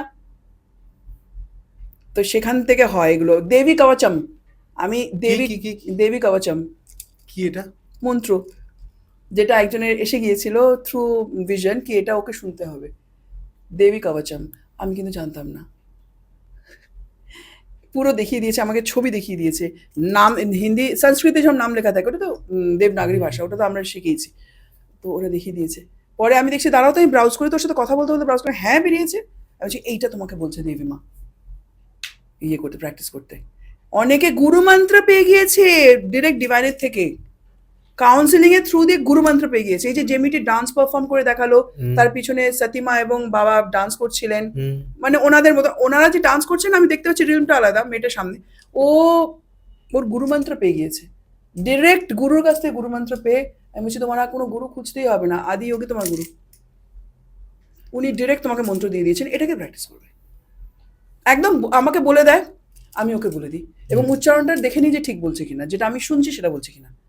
যতক্ষণ না উচ্চারণ আসবে ততক্ষণ আমি ওনাকে কারেক্ট রেকটিফাই করতে থাকি। হয়ে গেল, শেষ। এরকম অনেকে গুরুমন্ত্র পেয়ে গিয়েছেন, কিন্তু বিশ্বাস রাখতে হবে। কেমন অদ্ভুত অদ্ভুত ঘটনা না? অদ্ভুত মানে অস্বাভাবিক টাইপের। অস্বাভাবিক, এবং সবার সাথে তোমাকে আমি কথা বলাতে পারি কিন্তু। হ্যাঁ, আর একটার থেকে বড় কথা, রূপমের যে কাজগুলো এখনো পর্যন্ত ওর ফিডব্যাক খুবই ভালো। ওর অরা বুস্টারটা এত পাওয়ারফুল, যে নাভি চক্রে দেওয়া হয়েছে, ব্যাস। দুটো রূপম কিন্তু এখনো বোধহয় জানে না যে জানে না, এই ধরনের হয়েছে। বাই পডকাস্টও জানতে পারবে। আমি ওই জন্য একদম নাম নিয়ে বলে দিই, কারণ দেখো যে না, আমার এটা তো অসুবিধা যেটার নেই। ক্রেডিট সেটা তাকেই দেওয়া উচিত, কোনো অসুবিধা আর নেই। নিজে নিয়ে এটা কখনো অন্য কেউ ক্রেডিট, যদি চায় রূপমের অন্য নাম্বার, ক্রেডিট কখনো, রূপমের নাম্বারও আমি আপনাদের দিয়ে দেবো। হ্যাঁ অন্য ক্রেডিট কখনো মেরে আমি খাই না। তার ক্রেডিট এটা, তাকে ও আরো ফিডব্যাকটা ভালো পাবে, কারণ হচ্ছে তো জিনিসটা, মানুষ তো হেল্প পাচ্ছেন। ঠিকই। আমি নিজেই অরা বুস্টার আমার কাছে থাকে, আমি কি করেছি পুচকুর গায়ে দিয়ে রেখেছি, আমার বাচ্চাগুলো আগে সিকিউর থাকুক, আমি এমনিতেই সিকিউর থাকবো। দিদি, এবার কি শুনছি নতুন কি? তোমার তো পিএলআর ব্যাপারটাই উঠে গেছে, তুমি তো বৈদিক সেশনে ঢুকে দৈবিক গেছো। সেশন, দৈবিক বৈদিক সেশন না, দৈবিক দৈবিক session, session. Sorry. But yes, ওখানে অনেক সময় ঋষি মুনিদেরও আমরা দেখতে পাই। ঋষিমুনি, ঋষি মুনিদের দেখতে পাচ্ছি যেন যজ্ঞ করছে। পরাশর মুনি এরকম দেখেছো? অনেককেই দেখেছি। রিসেন্টলি একজন দিদি এসেছিলেন আমার বাড়িতে, একদিন স্টে করেছিলেন উনি। অন্য ওনার গল্পটা বলি এবার, নাম নিচ্ছি না। She is from a different planet. কি সব ঘটনা, অনেকদিন পরে এসছি ভাইয়া, অনেক ঘটনা জমে আছে। She is from a different planet. কি করে বুঝলাম? উনি যে কাউন্সিলিং এর সময় যে ঘটনা বলা শুরু করলো, সব ঠিক আছে বলছে, উনি না অনেক মানে ইয়াং এজে বুঝে গিয়েছিলেন যে উনি এখানকার নন। মানে উনি হাঁটছেন কিন্তু উনি বুঝতে পারছেন উনি এখানে হাঁটছেন না, ওনার পোর্টাল খুলে গেছে, অন্য রিলমে হাঁটছেন। এই টাইপের অদ্ভুত।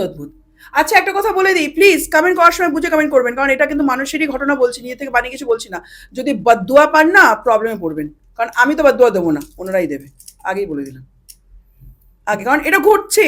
তো আমাকে যাতা বলার আগে একটু ভেবে নেবেন যে আমি কিছু বলছি না, এটা তাদের ঘটনা, তারা যদি ফুঁসে ওঠে না, আপনাদের কেউ বাঁচাতে পারবে না, এটাও বলে দিলাম, কারণ দে আর ভেরি পাওয়ারফুল, ভীষণ। আর এই ধরনের সোর্সদের দৈবিক সেশন করানো ভীষণ কঠিন হয়। যারা নিজেরাই ডিভাইন, তাদেরকে তুমি কি করে দৈবিক সেশন করাবে বলো তো? It's a challenge. আমার কথাটা, আমি তো স্ট্রেট কথা বলি, কেউ মাইন্ড করবেন না, কিন্তু কমেন্ট করার আগে ভেবে নেবেন, যদি আপনি আমাকে বলে থাকেন আর আপনার ঘটনা আমি বলি আর অন্যরা কিরকম কমেন্ট করছে, আপনার কেমন লাগবে? বাস এটুকুই বললাম। হলো, এইবার বলছি, ওনার কাউন্সিলিং এর সময় মজার একটা ঘটনা ঘটেছে। ওনার পুরোটা শুনলাম যে উনি অন্য পোর্টালে উনি চলে যাচ্ছেন, কিন্তু এখানেই আছেন, উনি বুঝতে পারছেন এখানে যা করছেন কিচ্ছু মনে নেই, কিন্তু উনি অন্য পোর্টালে আছেন। আবার কিছুক্ষণ পরে ফিরে আসলেন। এটা উনি যখন ইয়াং বয়সের তখন থেকেই, ঠিক আছে, বিয়ে করেছেন কিন্তু বিয়েটা টিকলো না। হ্যাঁ, কেন হচ্ছে এরকম বুঝতে পারেন। ওনার সাথে আরেকজন আছেন, কিন্তু সে কে বের করতে পারছেন না, সবসময় মনে হচ্ছে এটা পাঁচিল। পুরোটা শোনার পর ওমা, ফোনের মধ্যে এই যে শ্রীকৃষ্ণর মেসেজ বললাম না কি করে পেলাম, ওমা ফোনের মধ্যেই উনি কথাটা বলছেন, দাঁড়াও তো তুমি কোনো আওয়াজ পাচ্ছ? বলে কিরকম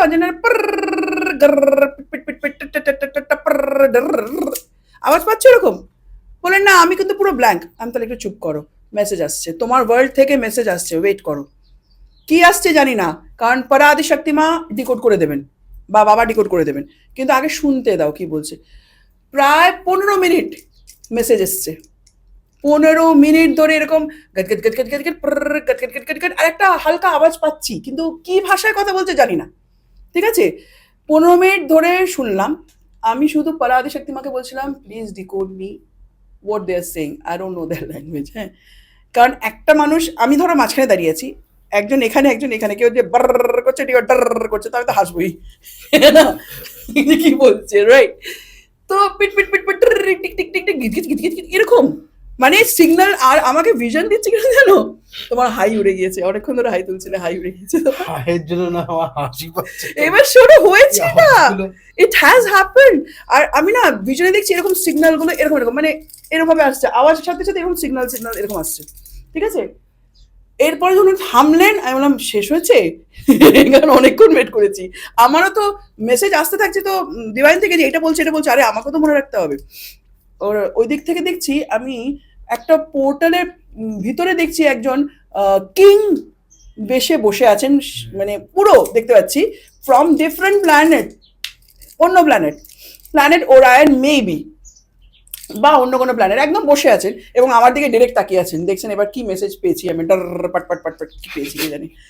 গেল আমি কেউ, সবাই হাসবে, বাট দিস হ্যাজ হ্যাপেন্ড কি আমি, এটা কিন্তু আমি বলছি এরকম করে যাতে বুঝতে পারো, তোমরা হাসবে কিন্তু দেবতারা কিন্তু হাসে না। তখন আমাকে ডিরেক্ট দেবী মা বলতে থাকলেন, উনি এই এই পয়েন্টসগুলো বলেছেন, তুমি ওনাকে এই এই পয়েন্টসগুলো বুঝিয়ে দাও, ঠিক আছে। আমি ডিরেক্ট ওই যে পোর্টালটা যেটা খোলা দেখছি, আমি জিজ্ঞেস করলাম এগুলোই তো, এরকম করছি কিন্তু আমি বললাম এরকম করেছি, ঠিক আছে, আমি মানে ভিজুয়ালি দেখতে পাচ্ছি তো, পোর্টাল খুলে গেছে তো। তো বলছে এরকম, কারণ এই যে ভদ্রমিলা she will go very soon, মানে কয়েক মাস বা 1-2 বছর আর আছে, ওনার কাজ ডান। উনি এসেইছেন আমার কাছে, বললাম না যে ওই ইউগার থেকে ফেরত যাওয়া, ওটার জন্য এসেছেন। অনেকে লাস্ট বাবার সাথে দেখা করতেও আসছেন, তারপরে তারা চলে যাচ্ছেন। কান কেঁদে দিই আমি যে এসেছেন, বলে না মৃত্যুর আগে মুক্তি, মৃত্যুর আগের মুক্তি, ওইটাও পেয়ে গিয়েছে অনেকে, আমি কেঁদে দিই। তো এই দিদি খুব নাচছিল যে হ্যাঁ চলে যাব, হয়নি কিন্তু এখনো আরও বাকি আছে, অনেক এপিসোড তার বাকি আছে এখনো, সেটা এসেছিলেন যখন তখন বোঝা গেল। সরি, নাচছিলেন বলাটা উচিত হয়নি, উনি অনেক বড় আমার থেকে, মানে ওরা সোল ডান্স করছিল। আমাদের বডি একরকম হয়, সোল আর একরকম হয়, কিন্তু সোল কিন্তু বাচ্চা হয়, প্লিজ ডোন্ট মাইন্ড। কারণ দিদি নিশ্চয়ই, আমি দিদিকে বলবো, দিদি যদি দেখে দিদি আমাকে দেবে। কিন্তু আহ, যখন বলা হচ্ছে এই এই পয়েন্টসগুলো বলে, আমি তো এগুলো আনসার চাইছিলাম, আমি বুঝতে পারছিলাম না, আমি এত বছর ধরে খুঁজছি, আমি এখন পাচ্ছি আনসার। আমি বলছি আমি তো জানি না তুমি যে এত বছর ধরে কি খুঁজছো, কিন্তু এই পয়েন্টসগুলো আমাকে দেবী মা ডিকোড করে দিলেন, আমি তোমাকে বলে যাচ্ছি। ইটস নট দ্যাট আমি ডিকোড করেছি না। এবং প্রত্যেকটা পয়েন্ট বলার পর যখন তাকাচ্ছি ওনার দিকে, উনি এরকম করছেন, মানে হ্যাঁ, আবার তাকাচ্ছি আবার হ্যাঁ, মানে কিং যিনি বসে আছেন পুরো কিং এর টায়ারে, হ্যাঁ হ্যাঁ হ্যাঁ হ্যাঁ করছে পুরো। বলা হলো দিদিকে, দিদি বলে আমি শান্তি পেলাম, আমি এতদিনে শান্তি পেলাম। তারপরে উনি বলেছেন দৈবিক সেশনটা করবেন, উনি কিন্তু এসেও ছিলেন। কিন্তু একটা জিনিস আমরা বুঝতে পারলাম জানো, বাড়িতে যজ্ঞ করেছিলাম, দিদি করেছেন, আমাকে উনি গিফট দিয়েছেন।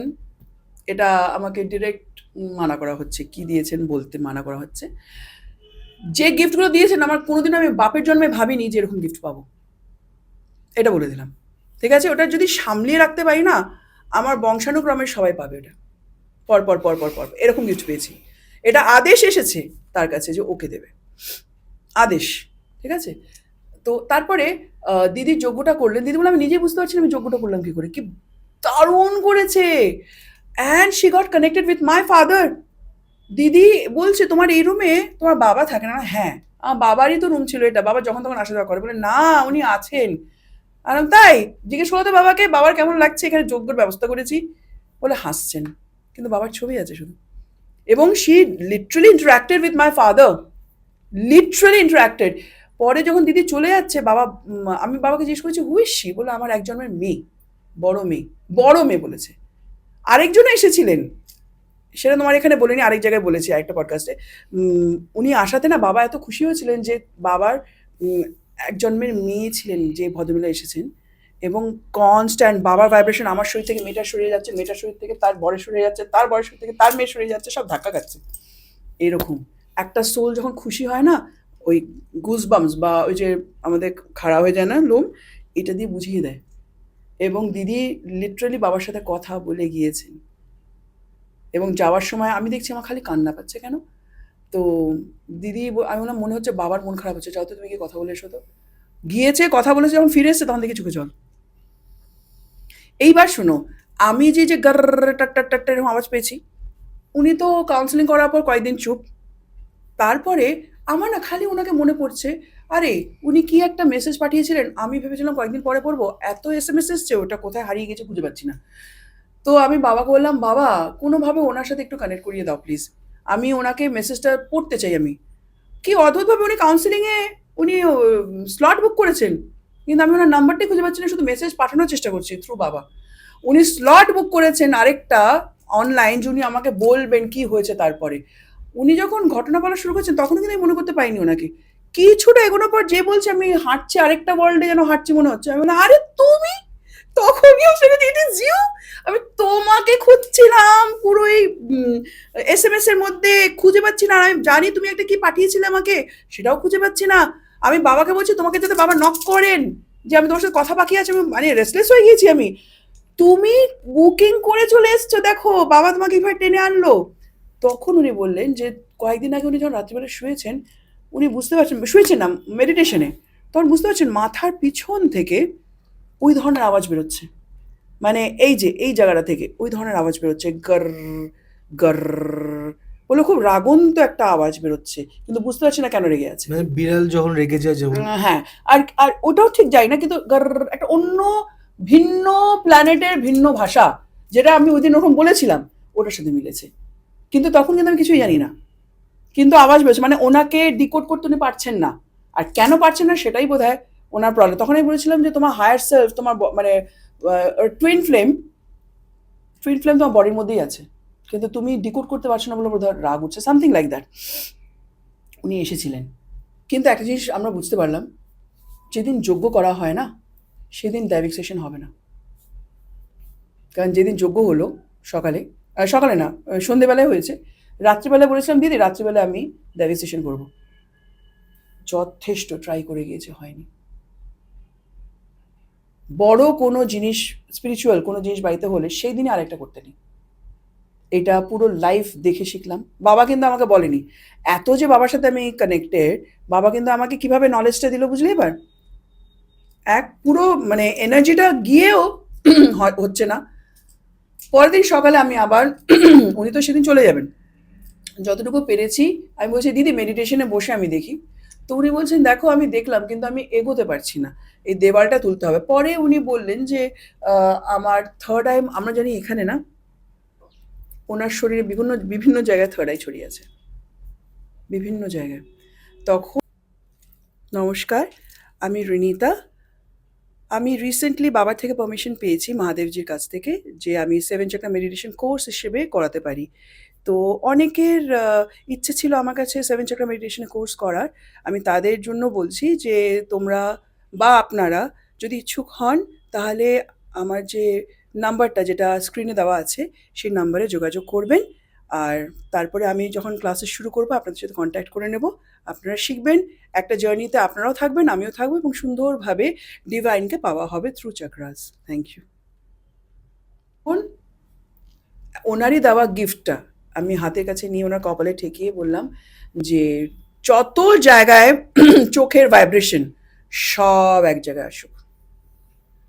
আর উনি আমাকে সকালবেলা বললেন যে আমি একটা এরকম ভিশন দেখি যে আমার ঠিক এখানে শ্যুট করা হলো, ওই ওয়ার্ল্ড ওয়ারের টাইমে বা এরকম সময় শ্যুট করা হলো, আর এই থার্ড আই ছিটকে গেল, বুঝেছো, ছিটকে বহু জায়গায় পয়েন্ট চলে গিয়ে। ব্ল্যাঙ্ক যেটাকে বলা হয়। হ্যাঁ, এবং সেটা উনি একবার না দুটো জন্মতে ওরকম দেখেছেন। তো ওই জন্য শরীরে ওই ভাইব্রেশনটা জায়গায় জায়গায় ছিটকে আছে। ভাবো কি অদ্ভুত জিনিস, জায়গায় জায়গায় ছিটকে আছে বলে উনি না অনেক মানে উনি এখান থেকে মনে হয় দেখতে পাচ্ছেন, এখান থেকে মনে হয় দেখতে পাচ্ছেন, পায়ের নিচ থেকে দেখতে পাচ্ছেন, বুঝতে পারছো, জায়গায় জায়গায় তো ভাইব্রেশনটা ছিটকে আছে। সেই সমস্ত কিছু আমার যেটা মনে হলো একটা জায়গায় নিয়ে আসি। তো সেই একটা জায়গায় আনার পর আমি বলছি দিদি এটাই তোমার মেডিটেশন, পুরো একটা গোটা চোখ দেখতে হবে তোমাকে।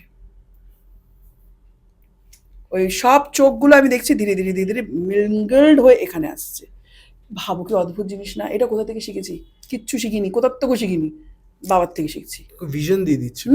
এবং আমি দেখছি লিটারালি এখান থেকে ধীরে ধীরে ওই যে হয় না যে অ্যাশেস গুলো ধীরে ধীরে উড়ে উড়ে যাচ্ছে, এর চোখটার মতন আকৃতি এখান থেকে আস্তে করে এখানে চলে আসলো, এখান থেকে আস্তে করে কানের পিছনে এই চলে আসলো, বডির অন্য জায়গাতে চলে আসছে, এরকম হয়েছে। এবং বাকি আছে ওনার ডাইভিং সেশন, বাকি আছে, এখনো বাকি আছে ওনার। সকালে আমি ট্রাই, সেশনগুলো এতগুলো কেন একবারে হয় না? অনেক সেশন, শোনো আমি প্রফেশনাল ওয়েতে তো করি না, আমি আমার ফ্যামিলি মেম্বার হিসেবে করি, সেই জন্য যতক্ষণ না, শোনো, পেমেন্ট আমি একবার নিই, কিন্তু যদি 2-3 বার লেগে যায় আমি সেটা পেমেন্ট নিই না। কারণ মোর লক্ষ্য হচ্ছে করতে হবে, কারণ বাবার কাছে যেতে হবে। বাবার কাছে যেতে হলে আমি টাকার দিকে তাকালে তো হবে না রে বাপ। একটা মানুষ কতবার পে করবে? আমিও তো একটা মানুষ, আমি বুঝি পেমেন্টের ধরন ধারণ কি। আমি কোনো পেমেন্ট ছাড়া যদি ফার্স্ট টাইম না হয়, আমি বলবো নেক্সট টাইম আবার করবো, আমি বলবো যদি এবার না হয় আবার করবো, করিয়েই ছাড়বো, কিন্তু পেমেন্ট না নিয়ে করি। ফার্স্ট একবার পেমেন্ট নিই, তারপরে পেমেন্ট নিই না। কারণ ওটাতে আমার এনার্জি যাচ্ছে, যা ওটা বাবা বুঝবেন, কিন্তু কাজটা করতে হবে। কারণ আমার লক্ষ্য হচ্ছে আমার কাজটা করতে হবে, সাকসেস পেতেই হবে। সেটা আমি 15 বার হলেও 15 বার করবো, একবারে টাকা নেবো, 15 বার করবো। টাকাটা যেটা নিই সেটাই নেবো, 15 বারটা একবারে নেবো না, যেটা নিই সেটাই নেবো। কিন্তু করবো যদি লাগে 15 বার, তো 15 বারই এনার্জি দেবো, এরকম আমি। তাই জন্য আমার সচরাচর সবার সাথে মেলে না আমার কাজ। এই জন্যই বারবার বলছি আমার পরীক্ষা নিতে আসবেন না, হেরে যাবেন, একদম ওপেনলি বলে দিচ্ছি। আর এখন তো দেখেছো কনফিডেন্স লেভেল বেড়েছে, কিন্তু ওভার কনফিডেন্স যায়নি বলে আমি সবসময় গ্রাউন্ডেড করি নিজেকে।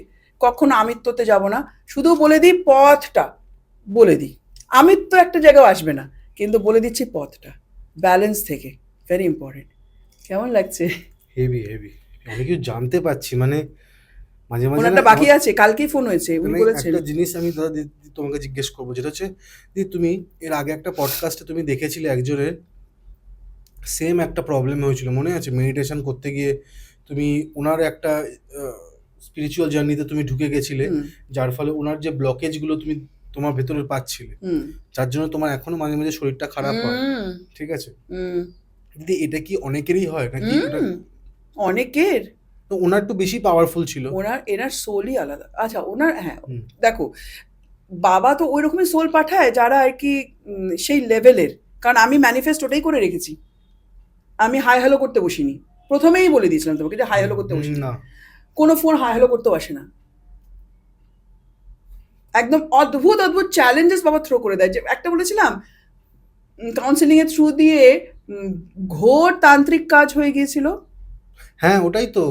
ওর খাওয়া পুড়ছে, আমাকে অনেকে এসে জিজ্ঞেস করেছে কোন জায়গাটা, না এই জায়গাটা বাড়িতে দেখেছি, এই জায়গাটায় ঘটনাটা ঘটেছিল। এটাও অনেকে জিজ্ঞেস করেছে, কারণ সবারই গায়ে লোম খাড়া হয়ে গেছিল এটা শুনে। এখনো এই মেয়েটা আমাকে বলে শি ইজ হ্যাপি, এবং ওর 5D ওয়ার্ল্ডে রিসেন্টলি আমাকে বলেছে 5D ওয়ার্ল্ড ওর যে টুইন ফ্লেমের সাথে ওর বিয়ে হয়েছে, 5D ওয়ার্ল্ড ও দেখেছে, পুরো বিয়ের রীতি পুরো দেখেছে ও, রিসেন্টলি আমাকে জানিয়েছে। পুরো 5D ওয়ার্ল্ড ঘুমে, ও মেডিটেশনে বসেছে বা ঘুমে, ওখানে যে ওর টুইন ফ্লেম, সেই টুইন ফ্লেমের সাথে কিন্তু ওখানে ওর বিয়ে হয়েছে। ওই জন্য ও ওর বরকে নিয়ে ভীষণ হ্যাপি, কারণ এটা ওর লাস্ট জন্ম। টুইন ফ্লেমের সাথে যখন তোমার আবার মিলন 5Dতে হবে, তুমি এখানে মিলন হতে বাধ্য, এবং সেটাই তোমার লাস্ট জন্ম। তার মানে দুইজনই নিজেদের নিজেদের মানে ম্যাসকুলিন এন্ড ফেমিনিন যে পোর্শনটা শিখে ফেলেছে নলেজ, আবার এক হয়ে গেল, সেম এনার্জিতে চলে আসলো। এবার যখন মৃত্যুকে তারা ওভার মানে এমব্রেস করবে, চলে যাবে বাবার শরীরে, শেষ, কাজ শেষ। মেয়েটা যে কি খুশি না, আমাকে মাঝে মধ্যেই পাঠায়, কি খুশি হয়ে। ওকে না কোনো তন্ত্রাতে যেতে হয়েছে, না কোনো টাকা খরচ করতে হয়েছে, শুধুমাত্র ওই যেটুকু কাউন্সিলিং এ নেই, ওটাই নিত, তাও অনলাইন। হ্যাঁ, অনলাইন ছিল, ওটা অনলাইন ছিল, ফোনের মধ্যে আওয়াজটা পাচ্ছি। ইয়েস। আর আমি তারপরে একদিন বলেছিল মেয়েটা যে আমি কিন্তু ওই হাসি একবার শুনেছি, তখন আমি এখান থেকে বলেছিলাম ওই সোলকে যে তুই যখন বেরিয়ে যাচ্ছিলিস, তুই আমাকে প্রমিস করে গিয়েছিলিস যে তুই ওকে আর ডিস্টার্ব করবি না, তাহলে কেন প্রমিস রাখলি না? আমি পরিষ্কার শুনেছি, মা সরি। কারণ ওর শরীর তো একবার যেখানে তুমি অভ্যস্ত হয়ে যাবে, সেখানে তো আবার আসার চেষ্টা করবে না। তারপরে কিন্তু আবার মেয়েটা বলেছে আমার আর হচ্ছে না, আর বরঞ্চ আমি খুব ভালো আছি। আর ইনি যিনি আছেন, যিনি বলছেন যে আমি বাইরের কোনো সোল বা বাইরের কোনো মানে এটা উনি জানেন। হ্যাঁ, এবার ব্যাপারটা যদি ইনি যে বুঝতে পারছেন যে আমি বাইরের সোল, তো ওখানকার সোল আর এখানকার যে জিনিসটা, তাহলে শেষমেশ কেমন দেখা যাচ্ছে লাস্টে গিয়ে? মানে উনি কি এটাতে খাপ খাওয়াতে পারছেন না? খাপ খাওয়াতে পারি আমরা, কেউ খাপ খাওয়াতে পারি না। তো প্রবলেমগুলো কি কি আছে? মানুষের সাথে জেল করতে পারি না, কারণ তাদের মেন্টালিটি আমাদের সাথে মেলে না। খিটখিটে হয়ে যায়। আমরা খিটখিটে হই না, তাদের লো তোমার কথা আমি বলছি সরি, না, আমি তোমাকে এমন ভাবে বলছি যাতে তুমি বুঝে যাও। ওকে ওকে, হ্যাঁ হ্যাঁ, আমি বলবো না, ওনার নাম কোনোভাবে নেবো না, ফট করে বেরিয়ে যেতে পারে। আমি এই জন্য বলছি যাতে ভেবে নাও কি উনি বলছেন। হ্যাঁ, তো দেখো, সব সোলস তো এমপ্যাথেটিক হয় না। আমি রিসেন্টলি বুঝতে পেরেছি সোলস এর বিগিনিং নার্সিসিস্ট থেকে শুরু হয়, সেখান থেকে জার্নি করতে করতে করতে করতে করতে গিয়ে আমরা এমপ্যাথেটিক হই। আমিও একজন নার্সিসিস্ট ছিলাম, সেখান থেকে আজকে হেভি প্যাথেটিক হয়ে বসে আছি। আর আরও খুশি যে মানুষের উপকারে আসছি, ভগবানের কৃপা দিয়ে মানুষের উপকারে আসছি। কিন্তু এই জার্নিটা আমাকে 21 কোটি বছরেরও বেশি করতে হয়েছে to become an empathetic soul from a narcissist. দেমাগ ভীষণ ছিল আমার। অনেক জন্মে আমি প্রিন্সেস ছিলাম, অনেক জন্মে মহারানী ছিলাম, ক্লিওপেট্রার সময় আমি ছিলাম। আমি নিজেকে এই নিজে দেখেছি। ধরনের সোলেরা কি অ্যাডজাস্টমেন্ট বর্তমানে করতে পারছে না? আমি এখন আবার ওনার ইয়েতে যাচ্ছি। হ্যাঁ, অনুজ। আমাদের কি হয়, আমরা মানুষের সাথে মিশতে চাই, কিন্তু মানুষের সোলের যে লেভেল, সবাই কিন্তু সেম জার্নিতে আছি, কিন্তু কেউ এগিয়ে, কেউ পিছিয়ে, কেউ মাঝখানে। ওই ভাইব্রেশন যতক্ষণ না হবে তুমি কথা বলতে পারবে না। ওই জন্য ছোটবেলা থেকে বন্ধু কম, একা। বিয়ে করলেন, বিয়ে টিকছে না, হবেই না, হবেই না, সুখী হবেই না। আর বাধ্য হবে স্পিরিচুয়ালিটিতে আসতে, কারণ তোমার পথই এটা, কারণ তুমি তো এই ওয়ার্ল্ডের নও। উনি ওরায়ন প্ল্যানেট থেকে, মোস্ট প্রবাবলি, বা এরকমই কোনো প্ল্যানেট থেকে, যেখানে দেখেছি আমি। দিদি, তুমি আগের একটা পডকাস্টে একজনের মেডিটেশন প্রোগ্রেশন নিয়ে একটা কথা বলেছিলে, বা ওই পদ্ধতিটা ব্যাপার নিয়ে তুমি আলোচনা করেছিলে। তো এই বিষয় নিয়ে এবারেও কিছু আছে ঘটনা? মেডিটেশন প্রোগ্রেশনটা অনেকদিন পরে আবার নামটা আসলো, যেটা ওই প্রিয়া, যে আমার পিএ, ওনাকে নিয়ে গিয়েছিলাম, ওনার মেয়েকে নিয়ে। That is meditation progression. এখন তো ফোন করলে উনিই ফোন তুলবে। হ্যাঁ। এবং কেউ যদি জিজ্ঞেস করে, ও নিজেরটা খুব সুন্দর করে মানুষকে বলে, এবং মানুষ অনেক সময় না ওনার সাথে কথা বলে খুব ইন্সপায়ার্ড হয়ে যায়। She is that soul. ঠিক আছে, I am literally thankful to her. আজকে খুব খুশি কিন্তু যে আমি তোমার এখানে এসেছি, খুব খুশি ও, খুবই খুশি। যাই হোক, কারণ কে পডকাস্টের থেকেই ও কিন্তু আমার নাম্বারটা তোমার থেকে নিয়েছিল, ওই জন্য তোমার ব্যাপারে একটা আলাদা ফিলিংস ওর আছে, যে এই পডকাস্টে আজকে দেখা করে তুমি সেভাবে প্ল্যানিং করলে নেক্সট পডকাস্ট হলে আমি ওকে বলবো, কারণ ওর দুটো মেয়েও আছে, বুঝে আসতে হবে। তো বললে আমি অবশ্যই ওকে জানাবো। ঠিক আছে, তুমি আগে দেখে নিও, তোমার স্কেডিউল দেখে আমাকে জানাবে। আচ্ছা, তার আরেকটি মেয়ে এসছে। এই মেয়েটির অডিও একটা তোমাকে পাঠিয়েছিলাম, মনে আছে? দেখো, একটা অডিও তোমাকে পাঠাচ্ছি। অডিওটা শুনেছিলে? মেয়েটি ডিসক্রাইব করছে কি শুনেছিল মেয়েটি, ঠিক মনে আসছে না, তুমি একটু বলো। এই মেয়েটির নামটা ধরো দিচ্ছি দীপালি, মেড নেম কিন্তু, হ্যাঁ, দীপালি নামে মেয়েটি। বয়স বেশি না, এই 26-27 বছর বয়স।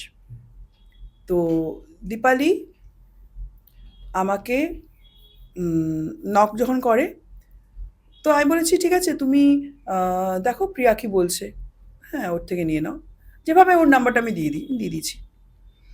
তারপরেও কয়েকটা দিন পর উনি মেডিটেশনে বসেছে বোধহয়, মেডিটেশন বা এরকমই কিছু একটা সময়, ও মানে আমার ইউটিউবের চ্যানেলটা বোধহয় তার কয়েকদিন আগে দেখতে পেয়েছে।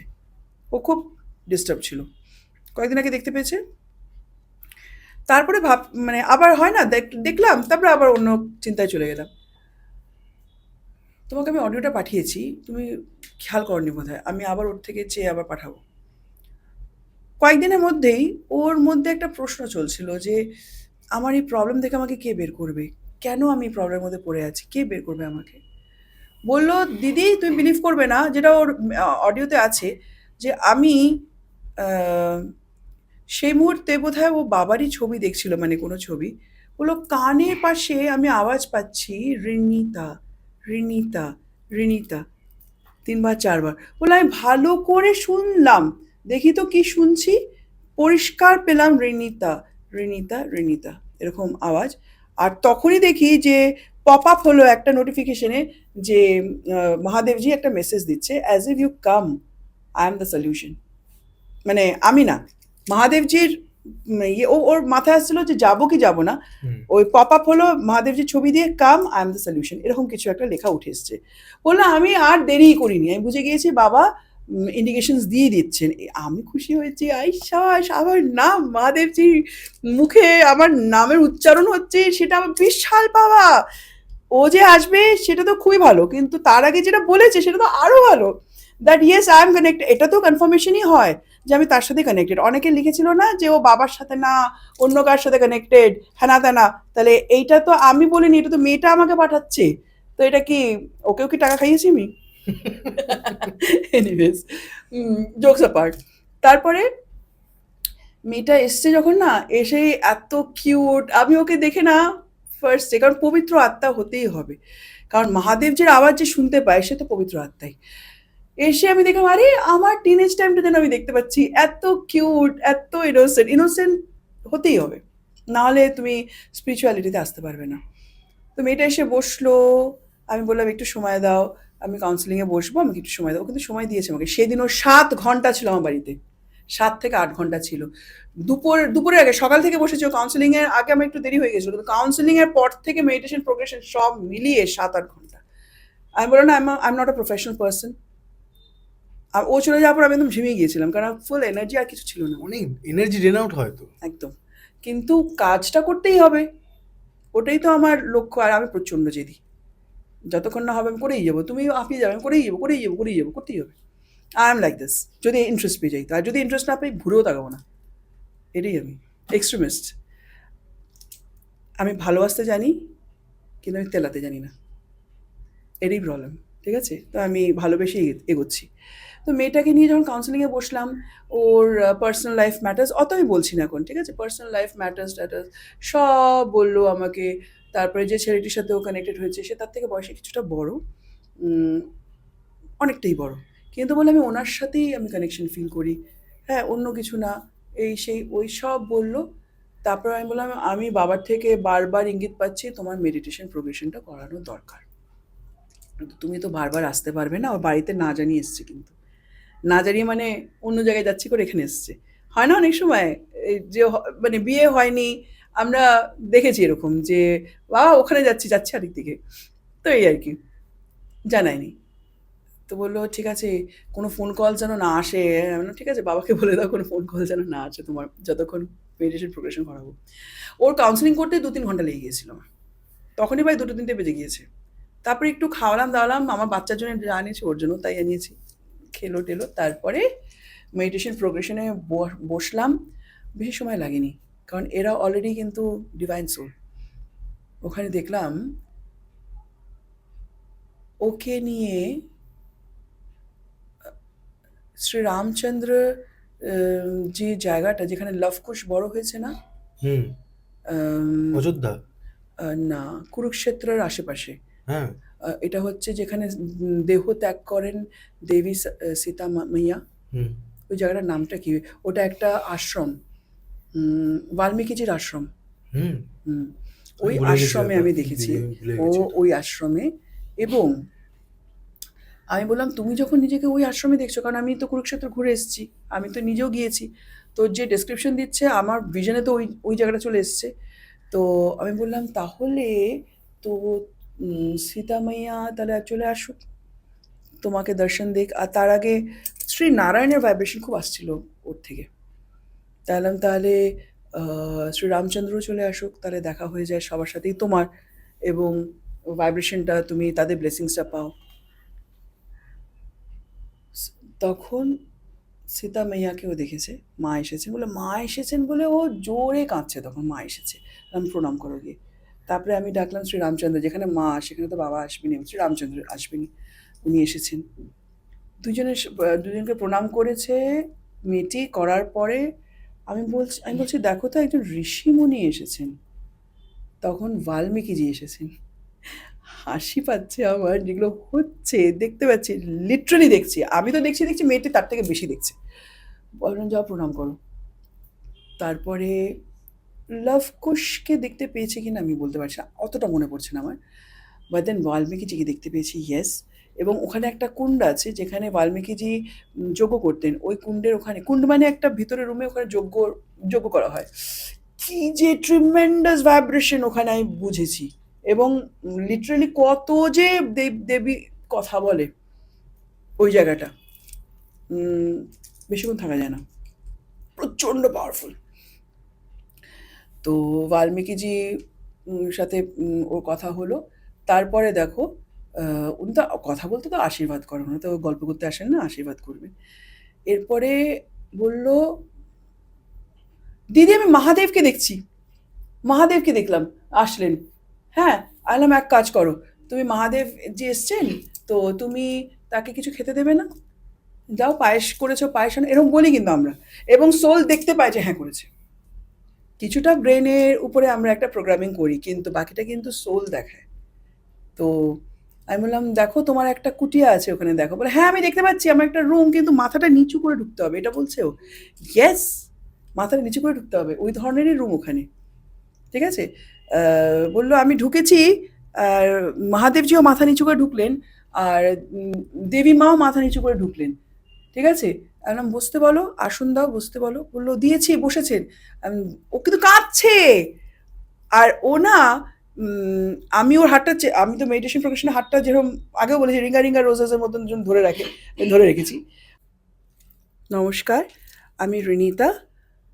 আমি রিসেন্টলি বাবার থেকে পারমিশন পেয়েছি মহাদেবজির কাছ থেকে, যে আমি 7 চাকরা মেডিটেশন কোর্স হিসেবে করাতে পারি। তো অনেকের ইচ্ছে ছিল আমার কাছে 7 চাকরা মেডিটেশন কোর্স করার। আমি তাদের জন্য বলছি যে তোমরা বা আপনারা যদি ইচ্ছুক হন, তাহলে আমার যে নাম্বারটা যেটা স্ক্রিনে দেওয়া আছে, সেই নাম্বারে যোগাযোগ করবেন। আর তারপরে আমি যখন ক্লাসেস শুরু করবো আপনাদের সাথে কন্ট্যাক্ট করে নেব। আপনারা শিখবেন, একটা জার্নিতে আপনারাও থাকবেন, আমিও থাকবো, এবং সুন্দরভাবে ডিভাইনকে পাওয়া হবে থ্রু চাকরাস। Thank you. আমি দেখছি যে ওটা পিছনে এরকম এরকম হচ্ছে, আমি ওকে টেনে রেখে দিয়েছি। আমি বুঝতে পারছি যে ও অন্য মাল্টি ইউনিভার্সের যে ধরনের একটা ফিলিংস, না অন্য জায়গায় চলে গেলাম, তো এটা ও এরকম এরকম হচ্ছে, মানে ওই ওয়ার্ল্ডে চলে গিয়েছে, তো ওই পোর্টালে চলে গিয়েছে, ও তো এরকম এরকম এরকম হচ্ছে। ওকে আমি এরকম টেনে রেখেছি, কারণ মাত্র 26-27 বছর বয়স, মেয়েটার যদি কিছু হয় বাপ মা তো আমাকে ছাড়বে না। ঠিক আছে। তখন বলবে আমার মেয়ে পালিয়ে আপনার কাছে এসছে, আপনি ওকে আবার পাঠিয়ে দিলেন না কেন। হ্যাঁ, ওই জন্য আমি খুব অ্যালার্ট থাকি। আমি দেখছি মেয়েটা বলছে যে আমি পায়েস দিলাম, মহাদেবজি খাচ্ছেন খুব খুশি হয়ে, পাশে দেবী মা বসেও খাচ্ছেন খুব খুশি হয়ে, লাল শাড়ি পরে এসছে, আমি তো দেখতে পাচ্ছি, কাঁচের লাল চুড়ি পরা, এরকম বলছে। হ্যাঁ, দিয়ে বলছে আমি নিজেকে, আমি বললাম দেখো তো তুমি নিজেকে দেখতে পাচ্ছ। ও নিজেকে না দেখলো ছোট্ট একটা দেবী রূপে, ছোট্ট একটা দেবী রূপেও দেখতে পেলো। আর খালি আমার ভাইব্রেশন আসছে অশোকা সুন্দরী, মহাদেবের মেয়ে, মহাদেবজির মেয়ে, তার নাম অশোকা সুন্দরী, যাকে মাতা পার্বতী গাছের সামনে বসে ধ্যানে পেয়েছিলেন। এটা আমি এআইতে দেখেছি, আমি অ্যাকচুয়ালটা জানি না, ক্ষমা করে দেবেন যদি কেউ মানে অ্যাকচুয়ালটা যদি কেউ জেনে থাকেন, তাহলে যেন কমেন্টে সুন্দর করে বলেন, আমি বলে দিলাম আমি কিন্তু জানি না। কিন্তু মহাদেবের মেয়ের ভাইব্রেশনটাই পেয়েছি, অশোকা সুন্দরী। ও সেই ছোট্টটা হয়ে গিয়েছে, কিন্তু একদম ছোট্ট, কোলে নেওয়ার বাচ্চা হয়ে গিয়েছে। যখন ও পায়েসটা দিচ্ছ, কিন্তু তখন ও বড় দেখেছে নিজেকে, কিন্তু তারপরে একদম ছোট্ট কোলে নেওয়া বাচ্চা। বলছে মহাদেবজিকে একদম বুকের মধ্যে জড়িয়ে, বাবারা কি করে বাচ্চা মেয়ে নিজের মেয়েকে নিয়ে চোখটা বন্ধ করে দেয় না, যে যাতে কেউ ওকে দেখতে না পায়, ওকে ঘুম পাড়াচ্ছে, মহাদেবজি ওকে এটা করছে। বলে আমাকে দেখতে দিচ্ছে না কে এসছে, আর আমাকে আর ছাড়ছেনই না, আমাকে ছাড়ছে, আর মেয়েটাও কেঁদে যাচ্ছে, আমি যাব না, আমি এখানে থাকবো। আমার তো টাং করে বল জ্বলে উঠেছে, কি না এ তো এখনই বলা শুরু করেছে আসবে না, তাহলে তো একে ফেরানো খুব, এরকম কিন্তু হয়ে যায়। আগেও বলেছি আমি যে ফিরতে চায় না অনেকে, তখন বলতে হয় বাবা মা বাইরে অপেক্ষা করছে, তোমার হবু স্বামী বাইরে অপেক্ষা করছে, বা তোমার স্বামী বাইরে অপেক্ষা করছে। হ্যাঁ, এরকম বলতে, তোমার ভাই বা তোমার বোন বা এরা বলতে হয়, নাহলে তো সোল না ফিরলে কিন্তু প্রবলেম হয়ে যাবে। একটা ডিউরেশন থাকে, তার মধ্যে তোমাকে ফিরিয়ে আনতেই হবে। এটা শিখতে শিখতে শিখেছি, করতে করতে শিখেছি। তো ও বলছে আমি যাব না, আমি এখানেই থাকবো, এটাই আমার জায়গা। তো মাথায় বাড়ি, এবার কি হবে। তো মহাদেবজি কেঁদেই যাচ্ছে, আর এই মেয়েটাও কেঁদে যাচ্ছে, একদম ঝরঝর করে কাঁদছে। বললাম বাবা কাঁদছে, এবার আর ওর গলার ভয়েস তখন চেঞ্জ হয়ে গেছে, মানে অন্যরকমের, মানে ওইটা না আমাদের নর্মাল কথাবার্তার সাথে মেলে না, যে ধরনের আওয়াজটা আসে, মানে কিরকম একটা অদ্ভুত, বোঝা যায় যে এই দুনিয়ার নয়, এই ধরনের আওয়াজ আসছে। বললো বাবা কাঁদছে, বাবা যেতে দেবে না, বাবা আমাকে ছাড়ছেই না, একদম প্যাট, বলে না প্যাট করা, বলে এরকম আমাকে এরকম দেখতে দিচ্ছে না, আমি কাউকে দেখবো না, আমি বাবার কাছে থাকবো। মানে মহাদেবজির বুকের মধ্যে বাচ্চা তো, একদম মাথা ঢুকিয়ে বসেছে, কারোর কাছে যাবে না, কিন্তু ছোট্ট দেখছে, কিন্তু ছোট্ট মা। ঠিক আছে। তারপরে আমি বললাম এইটা হলে তো প্রবলেম হবে। অনেক কথা, মানে অনেকক্ষণ ধরে মহাদেবজি ওকে আদর করলো, একদম মানে বাবা যেন বহু বছর পর মেয়েকে পেলো এরকম। যে যেতে দেবো না। মহাদেবজি বলে না ভোলে বাবা, বুঝেছো, যেতে দেবো না। আরে হি নোজ এভরিথিং, কি যেতে না দিলে তো এর মৃত্যু ঘটে যাবে, এখানে এই ওয়ার্ল্ডে মৃত্যু হয়ে যাবে ওর, ওই ওয়ার্ল্ডে থেকে গেল, কিন্তু আমার কি হবে পুলিশ? এটা মহাদেবজিকে তো বুঝতে হবে, কিন্তু মহাদেবজি ওইদিকে কর্ণপাতই করছেন না। আমরা যে বলছি যে now it is time to come back, কর্ণপাতই করছে না। এই 7 ঘন্টা এমনি এমনি লাগেনি কিন্তু। তুমি ভেবো না ইউ হয়েছে না, 7 ঘন্টার মধ্যে 2 ঘন্টা মতন আমাকে প্রার্থনা করে যেতে হয়েছে, অলমোস্ট ওকে ফিরিয়ে আনতে হবে। আমার কান্না পেয়ে গিয়েছিল যে এটা কেন করছে, এ মরে যাবে তো, ও তো জানে না যে ও কি মানে মহাদেবজি তো নিয়ে চলে যাবে, আর আমার কি হবে। তখন আমি পরম ব্রহ্মকে, মানে শিবা পরম ব্রহ্ম যিনি সদা শিবা কর্পূর গরম, তাকে ইনভোক করলাম কি now please come, please help me, এইভাবে। কারণ মহাদেবা তো ভোলেনাথ হয়ে তো মেয়েকে ছাড়বে না, কিন্তু আমাকে তো মেয়েকে ফিরিয়ে আনতে হবে বডিতে। তো ওখানে তারপরে আমি সতী মায়ের সাথেও কানেক্টেড আছি, সতী মাকেও ডাকলাম। তখন ও বলছে যে সাদা স্বরূপে বাবা আসলেন, মানে কর্পূরে গরমজি, এদিকে মহাদেবার কোলে। কিন্তু এবার বুঝতে পারছো যে মহাদেবা সে কিন্তু কর্পূরে গরম না, তার একটা মানে কর্পূরে গরম হচ্ছে পরম ব্রহ্ম, তার থেকে কিন্তু মহাদেবা বেরিয়েছেন, এটা বোঝা গেল সেই দিন। বা শঙ্করাজি, ইনি কিন্তু অবতারের মধ্যে এক একজন, বলতে পারো টুইন ব্রাদার্স হয়ে বেরিয়ে আসলো। আবার যখন মিশে যায় মিশে গেল, কিন্তু আলাদা আলাদা, সত্যি আলাদা আলাদা। আমি ওই দিন দেখেছি।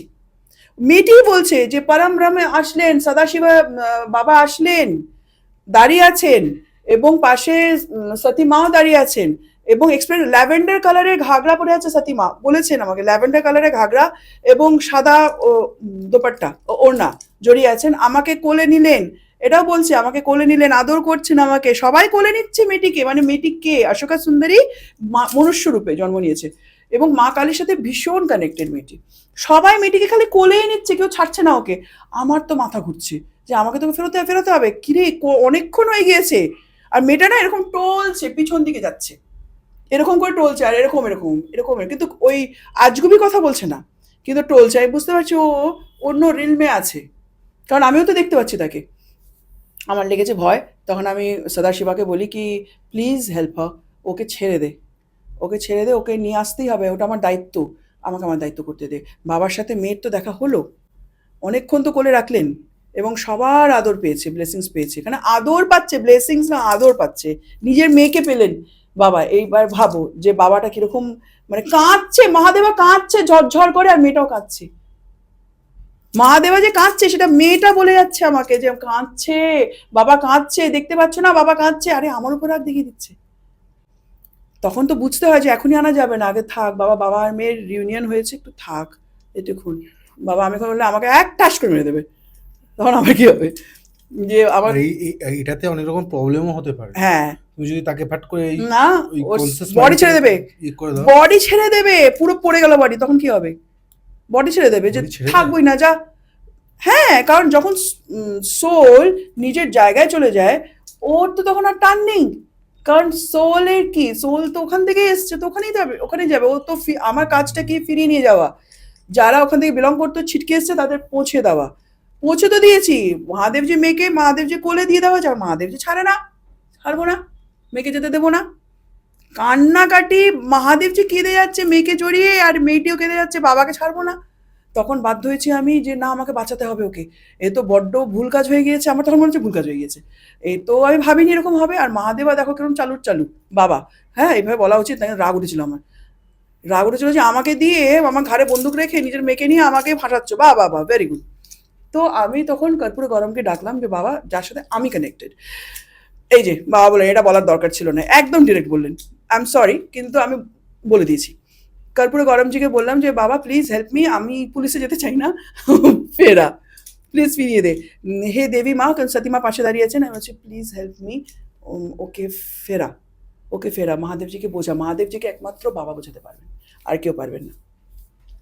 তখন বলছে যে কর্পূরে গরম বাবা ইশারা করলেন যে আমাকে কোল থেকে নামাতে, এইভাবে রেগে রেগে বলছে, কিন্তু আমাকে কোল থেকে নামাতে বললেন কর্পূরে গরমজি বাবা, আর সতীমা আমাকে কোলে নিতে আসছে, আমি যাব না। কি অবস্থা বুঝতে পারছো, বলছে আমি যাব না। আমি বলছি প্লিজ, তোমার হবু স্বামী অপেক্ষা করছে, আজকে দেখা করবে না, তোমার হবু স্বামীর সাথে তোমার কথা আছে, আমি যাব না। আমি আমার বাবার এখানেই থাকবো। তখন আমি বললাম যে মহাদেবা, বাবা প্লিজ, ও তো তোমার সাথে তোমার মেয়ের তো দেখা হয়ে গেল, এখন তো সোল ওয়াইজ তোমরা কানেক্টেড, যখন তখন কথা বলতে হবে, আসতে পারবে, তুমি তো সর্বত্রই। কিন্তু ওরও তো বাবা মা এখানে আছে যাদেরকে তুমি দায়িত্ব দিয়েছিলে যে ওর দেখাশোনা করিস। উনি যদি ওনারা যদি ও মেয়েকে হারিয়ে ফেলে তো আমার কি হবে?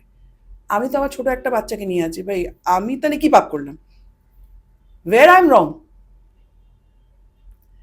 এই কারণে মেয়েটিকে কানে মহাদেবা তার আগে কয়েকটা দিন আগে আওয়াজ দিচ্ছেন, রেনিতা রেনিতা, স্পষ্ট নাম বলছেন, রেনিতা। তার কেন এবার বুঝতে পেরেছো? তার মেয়েকে সে ফেরত পাওয়ার জন্য বাবা বাবা আমি ব্রিজ, বাবা বাবা, ঠিক আছে, একটা বাবা তার মেয়েকে ফেরত পেয়েছে, কিন্তু এখন তো আবার বডিতে ফেরোতে হবে। তখন যখন কর্পূর গরমজি মানে বাবা আর কি আদেশ দিলেন দেবী মাকে যে আমি বলেছি মেয়েকে পৌঁছে দেবো, ওকে নামা, কোল থেকে নামা। তখন দেখলাম মহাদেবা আস্তে আস্তে মেয়েটাকে আদর করে ছাড়লেন, এবং ও তখন নেমে আসলো। ও আসতে চাইছিল না, তখন হচ্ছে এই এখন কিন্তু তুমি আর বায়না করবে না, এখন কিন্তু তোমার চলে আসার সময় হয়েছে। এইটা করতে গিয়ে 3 ঘন্টা কতক্ষণ লেগেছে আমি জানি না, কিন্তু মানে আগের 3 ঘন্টা ছেড়ে দাও, তারপরে 3 ঘন্টা চলছে কিন্তু। এরা 15 মিনিট থেকে 20 মিনিটের সেশন হয়, এই যে মেডিটেশন প্রোগ্রেশন, সেটা 3 ঘন্টা হয়ে গেছে। তুমি ভাবো এনার্জি কোন লেভেলে বেরোচ্ছে। তো তারপরে মেয়েটিকে আমি বললাম চলো আমি তোমাকে নিয়ে এখন চলছি, আর কোথায় যাচ্ছি যাই না, বডিতে ফিরবো। আমার এম ছিল ডিরেক্ট আর কোনো পোর্টাল দেখবোই না, ডিরেক্ট বাড়িটা দেখাবো, আমার বাড়িটা, বাড়িতে ঢুকবে যেরকম হয়, বডি দেখতে পাচ্ছ, শরীরে ঢুকো। এটা করতে গিয়ে বলে আমি একটা নদী দেখছি, আর না, আরে সর্বনাশ, আবার কি দেখছে কি জানে, বলে নদী দেখছি, আর নদীর সামনে দেখছি শ্রীকৃষ্ণ দাঁড়িয়ে আছে, আমাকে কোলে নেবে বলছিলাম, সর্বনাশ, আবার তুই কোলে নিবি কেন? আমি মনে মনে, তোকে নিতে কে বলেছে? পাঠা মানে শরীরে পাঠা চোখ, তুই এসছিস কেন? আমি দেখছি শ্রীকৃষ্ণ হেসে ওকে কোলে নিয়ে আদর করছে, মানে সবার প্রিয় অশোকা সুন্দরী মা, দেবী অশোকা সুন্দরী, যার নাম অনেকে জানেন না, সবাই তাকে পাওয়ার জন্য, এই মানে ফেরত তাদের ল্যান্ডে তাদের ডোমেনে পাওয়ার জন্য সবাই ওয়েট করছিলেন। ওই দিন হয়ে গেছে, ওই দিন হয়ে গেছে জিনিসটা। আর তারপরে শ্রীকৃষ্ণদের কোলে যখন তুলেছেন, আলাম বললো আমাকে নদী দেখাচ্ছে, নদীর ওপারে কি আছে? আলাম শ্রীকৃষ্ণকে বলছি যে তুই না ওকে নদী দেখাচ্ছিস, খুব ভালো কথা, কিন্তু তুই এখানে, তুই তো বেস্ট থেরাপিস্ট, তুই আমার বাড়িটাও দেখা, এদিকে ফেরত আন। আমি ভয় পেয়ে গিয়েছি, প্লিজ হেল্প মি। আমার পাটা না ঝিনঝিন করছে, লিটারালি, মানে বডি ভাইব্রেশন চেঞ্জ হয়ে যায়। তখন দেখছি শ্রীকৃষ্ণ ওকে নদীর ওখানটা কিছু একটা দেখালেন, বলে না বৈতরণী নাকি যেন বলেন, ওই জিনিসটা দেখালো, তুরিয়া স্টেটটা দেখালেন। এদিকে গাছের সামনে শ্রীকৃষ্ণ ওকে কোলে তুলেছে, কোলে তুলে নদীটা দেখাচ্ছে, বৈতরণী স্টেটটা, তারপর তুরিয়া স্টেট, আমি দেখতে পাচ্ছি তুরিয়া স্টেট দেখার পর, তারপরে আবার কোল থেকে নামিয়ে বললো যাও। আমার পুরো হাত, এই অনেকক্ষণ ধরে এই হার্ট ভাইব্রেট করছে, আমার কিরকির কিরকির করে যাচ্ছে। তারপরে ওকে আমি নিয়ে আসতে পারলাম ওর শরীরে। আর শ্রীকৃষ্ণ যখন কোলে তুললেন না, তখন এই মেয়েটি ঠান্ডা হলো। তার আগে ওদের মহাদেবজিকে যে ছেড়ে এসে যে কি তড়পাচ্ছিল, মনে হচ্ছে বোধহয় আমার কামড়ে খেয়ে দেবে, তড়পাচ্ছে, মানে বাবার থেকে, ডেফিনেটলি বাবার কাছ থেকে তার মেয়েকে সরিয়ে আনছি আমি, তো ডেফিনেটলি মেয়ে তো তড়পাচ্ছে। শ্রীকৃষ্ণ ওটা ঠান্ডা করলেন, কোলে তুলে আদর করে ওকে, বাচ্চাদের দেখায় না, ওই দেখ নৌকো যাচ্ছে, ওই দেখ সূর্য নামছে, করি না আমরা, ওটাই করলেন। করার পর তাকে আবার কোল থেকে নামিয়ে বললো যাও, এবার যাও তুমি, আমরা তো আছি। তারপরে ও শরীরে ঢুকলো, শরীরে ঢোকার পর যে কি, মানে ও অনেকক্ষণ বসেছিল, দিয়ে আমাকে জড়িয়ে ধরেছে কোমর, একদম দিদি করে জড়িয়ে ধরেছে, আমি দেখেছি পুরো পাগলামি। আর এই ছাড়ো ছাড়ো, ছাড় ছাড়, আমি তো উল্টে পড়বো এমন ভাবে। আর বেশ লম্বা চড়া মেয়েটা, আর 26-27 বছর বয়স, কিন্তু না গায়ে ওই সময় না অদ্ভুত একটা জোর, ধরে রাখতে পারছি না ওকে আমি, ও টেনে পিছিয়ে যাচ্ছে একদম। আর ও না একদম সরল সাদা, দে দে করে, আর দিদির তো প্রাণ নষ্ট হতো তখন মনে হচ্ছে। তখন না আমি আই এম ভেরি হ্যাপি কি ডিভাইন হেল্প করেছে তোমাকে ফিরিয়ে আনতে। আমি ভয় পেয়ে গিয়েছিলাম যে ঘাম দিচ্ছে, দেখেছো মহাদেবা মেয়েকে পে ছাড়ে না, যেতে দেবো না, এরকম কিছু বলছে না, কিন্তু ছাড়ছে না, আর কেঁদে যাচ্ছে। তাদেরও কষ্ট হয়, সতীমা যখন চলে গিয়েছিলেন না দেহ ত্যাগ করে, কষ্ট হয়েছিল। আর আমি এটা ফিল করেছি, হ্যাঁ বাবার অনেক স্বরূপ আছে, একটা সময় গিয়ে এক হয়ে যায়, আবার আলাদা হয়ে যান, এরকম হয়তো বা, নাহলে আলাদা দেখলাম কি করে। কষ্টটা কিন্তু তারাও নেয়। মেয়েটাকে ফেরানোর জন্য দেখো মাধ্যম, আমি মাধ্যম, কিন্তু মেয়েকে ফেরত পেয়ে সেও কাঁদে, ছাড়ছে না। আমার কিন্তু ভিতরে ভীষণ কান্না আসছে, একটু স্টপ করতে হবে, নাহলে কিন্তু হয়তো বা এখানেই শুরু হয়ে যেতে পারে। আমি কিন্তু মহাদেবার ফিলিংসটা আমি পেয়েছি, আমার কিন্তু এখানে পুরো চোখ হয়ে যাচ্ছে। Please stop. নমস্কার, আমি রিনিতা। আমি রিসেন্টলি বাবার থেকে পারমিশন পেয়েছি মহাদেবজির কাছ থেকে যে আমি 7 চাকরা মেডিটেশন কোর্স হিসেবে করাতে পারি। তো অনেকের ইচ্ছে ছিল আমার কাছে 7 চাকরা মেডিটেশন কোর্স করার। আমি তাদের জন্য বলছি যে তোমরা বা আপনারা যদি ইচ্ছুক হন, তাহলে আমার যে নাম্বারটা যেটা স্ক্রিনে দেওয়া আছে, সেই নাম্বারে যোগাযোগ করবেন। আর তারপরে আমি যখন ক্লাসেস শুরু করব আপনাদের সাথে কন্ট্যাক্ট করে নেব। আপনারা শিখবেন, একটা জার্নিতে আপনারাও থাকবেন, আমিও থাকবো, এবং সুন্দরভাবে ডিভাইনকে পাওয়া হবে থ্রু চাকরাস। Thank you. খুবই গম্ভীর হয়ে গেছিল ব্যাপারটা। হ্যাঁ, আমি কারণ স্টপ মেডিটেশন স্টপ বলছি। করতে করতে অনেক সময় আমরা অনেকভাবে অনেক কিছু দেখি, তো এটা স্বাভাবিক, এটা ইমোশনাল, আমরা মানুষ। দেবতাদেরও ফিলিংস আছে, অবশ্যই আছে, তাদেরও ফ্যামিলি আছে। অবশ্যই আছে। কারণ যাই হোক, আমি এই বিষয়টা কেউ নিয়ে যদি কথা অশোকা বলবো। সুন্দরীর লাইফটা দেখেন না, হুম, তাহলে ফিল করতে পারবেন কেন মহাদেবাজি কেঁদেছিলেন। ওকে। এটা দিদি, আমি যতটুকু দেখেছি এই যে এআইতে, ওটাই আমি বেশি ভিতরে যাইনি। যেমন শিব ঠাকুর হুম নিজের বউ যখন মারা যান তখন তাণ্ডব হয়েছিল, সারা হুম পৃথিবী জুড়ে হয়েছিল। হুম। এবং তারপর আমরা অনেকে শুধু ঘটনা জানি। পৃথিবী, শুধু মহা পৃথিবী, ইউনিভার্স জুড়ে হয়েছিল। ইউনিভার্স জুড়ে হয়েছে। আমরা এবার যেই বিষয়টা নিয়ে আলোচনা করবো, অফ দ্য ক্যামেরা আলোচনা করছিলাম যে হুম সতীদাহ প্রথা, হুম। যেটা মানুষের অশিক্ষাকে প্রমাণ কারেক্ট। করে, বা হুম একটা মানুষের সমাজের কতটা নিকৃষ্ট জিনিস হুম সেই জিনিসটাকে প্রমাণ করে। আমাদের হিন্দু ধর্মেই ছিল। হুম আমি হিন্দু ধর্মের জন্মেছি একটা ছেলে, সেখানে হুম আমার মাঝে মাঝে খারাপও লাগে যে এটা কেন কোনোদিন ছিল না। হুম এটা সেই সময় ব্রাহ্মণরা শুরু করেছিলেন হুম যাতে একটু রোজগার হয় হুম ব্যাপারটা। কিন্তু আমাদের এখানে পণ্ডিত রাজা রামমোহন রায় তিনি এটাকে বন্ধ করেন। হুম তার সাথে সাথে আজকের এই ঘটনার সাথে মিল আছে। হুম হুম দিদি, তুমি তোমার মতো করে স্টার্ট করো, হুম। কারণ হেভি ইন্টারেস্টিং। হ্যাঁ, দেখো, ব্রাহ্মণেরা কিন্তু আমি কোনো গোষ্ঠীকে আমি ছোট করবো না, কারণ আমি নিজেও ব্রাহ্মণ ছিলাম বিয়ের আগে, হুম, চক্রবর্তী ছিলাম। সব ব্রাহ্মণ সেম হয় না, না তো আমি বলছি তো পরিস্থিতি হিসাবে, সব ব্রাহ্মণ সেই সেম হয় না। সময়ের তাদের পরিস্থিতি শেখা, আমি হিসাবে। কিন্তু নিজের বংশের নিজে একজন অ্যানসেস্টার, এবং আমি সেই জন্মে পূজারি ছিলাম।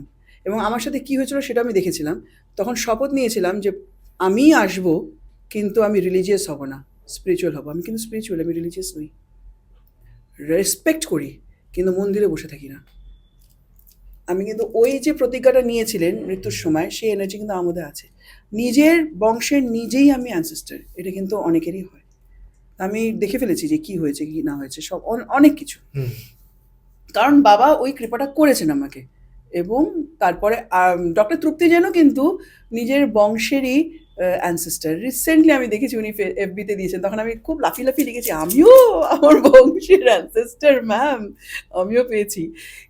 যাই হোক, এটা হয়। দাঁড়াও, খুব ভারী হয়ে যাচ্ছে ভিতরটা। আচ্ছা, যে ভদ্রমহিলা একজন ক্লায়েন্ট এসেছিলেন, উনি থাকেন হচ্ছে বাংলায় না, বাংলার বাইরে। ওকে, বাংলার বাইরে থাকেন। উনি যখন কাউন্সেলিংটা করালেন, তখন উনি বাংলাতে ছিলেন না, কিন্তু যখন উনি দৈবিক সেশনের ডিসিশন নিলেন তখন উনি এসে করিয়ে গিয়েছেন। ঠিক আছে? আবার বলছি, বিশ্বাসে মেলায় বস্তু, উনি আমাকে বিশ্বাস করেছেন। এসেছেন যখন ওনার সব প্রবলেম, আর সব থেকে বেশি এখন আমি দেখেছি মানুষের ফিনান্সিয়াল ক্রাঞ্চটা ভীষণ বেশি। ফিনান্সিয়াল ক্রাঞ্চ ভীষণ বেশি থাকে। মানে আমরা আমাদের কর্ম শেষ করতে এসেছি ঠিকই, আমরা জন্ম নিচ্ছি এই যুগে কর্ম শেষ করতে, কিন্তু ফিনান্সিয়াল ক্রাঞ্চটা মোর অর লেস ভীষণ মানে ছড়িয়ে আছে জিনিসটা। আমাদের ম্যাক্সিমাম কলসই আসে আমাদের টাকা পয়সা যদি ঠিক করা যায় এটা নিয়ে। হুম, ঠিক আছে? যেটা আমাদের লাইফেও আসে, আপস অ্যান্ড ডাউন তো চলে। তো ভদ্রমহিলাকে নিয়ে যখন আবার আমি ওই যে রিভাইভ করলাম, কি ঘটনা ঘটেছিল না একটু শর্ট উনি বললেন। তারপরে আমি বলছি, তখন সেদিন আপনি আমাকে যা যা বলতে পারেননি, বাবার কাছে প্রার্থনা করুন যাতে সেই পয়েন্টসগুলো এখন বলতে পারেন। 2 ঘন্টা নিয়ে আবার ওনার কাউন্সেলিং হয়েছে। উনি বললেন আমি ওই দিন এই ঘটনাগুলো, ওখানে ওই দিন 2 ঘন্টা মতন না 1.5 ঘন্টা মতন হয়েছে ওনার। ওকে, তারপরে আরও আবার ওই দিন 2 ঘন্টা হয়েছে, যেটাতে অন্য পয়েন্টগুলো বেরিয়েছে। কিন্তু সেদিন কিন্তু কোনো এক্সট্রা চার্জ করিনি আমি, কারণ অলরেডি তো চার্জ করে আমার কাউন্সেলিং হয়ে গিয়েছে। এটাই বললাম, এটাই হচ্ছে আমার লক্ষ্য, যে ওনার কাজটা পুরো করা। যে আসবে, যে বিশ্বাস নিয়ে আসছে, তার বিশ্বাসটাকে পুরো বাবার কৃপা দিয়ে তাকে আবার ফেরত দেওয়া, যে হ্যাঁ তুমি ঠিক জায়গায় এসেছো। তার জন্য তো আমি ওনাকে একবারও বলবো না যে তুমি আবার দাও, কারণ আবার কাউন্সিলিং না, ওটা আমার কাজ, ভালোবেসে করছি। কাউন্সিলিংয়ে দেখলাম উনি নিজে বলছেন, বাবা আমি অনেক পয়েন্টস তো ওই দিন বলিনি, এখন তো মনে পড়ে গেল, কি করে মনে পড়ে গেল জানি না। আচ্ছা, উনি বলছেন যখন, তারপরে ২ ঘন্টা পরে আমি একটু ব্রেক দিলাম যে, "এখন তাহলে আমরা তো বসবো। একটুক্ষণ ১৫ মিনিট মতন তোমাকে আমি ফ্রি করে দিচ্ছি। তুমি ওয়াশরুম-টশরুম ফ্রেশ হয়ে এসো। জল-টল খাও।" আর আমি যখনই আমার বাড়িতে কেউ আসে আমি বলছি না, "না খাই আমি ছাড়ি না। না। দুপুরে খাওয়া আমার সাথে খাবে। যাই খাবো তুমি তাই খাবে।" তো খাওয়া-দাওয়া হয়ে গেছে, সব ডান। এরপরে বসছি যখন ওনাকে প্রস্তুত করছি, মানে রেডি করতে হয় তো, ফট করে চলে তো যাবে না। আমি দেখছি রাজা রামমোহন রয়কে আমি কেন দেখতে পাচ্ছি?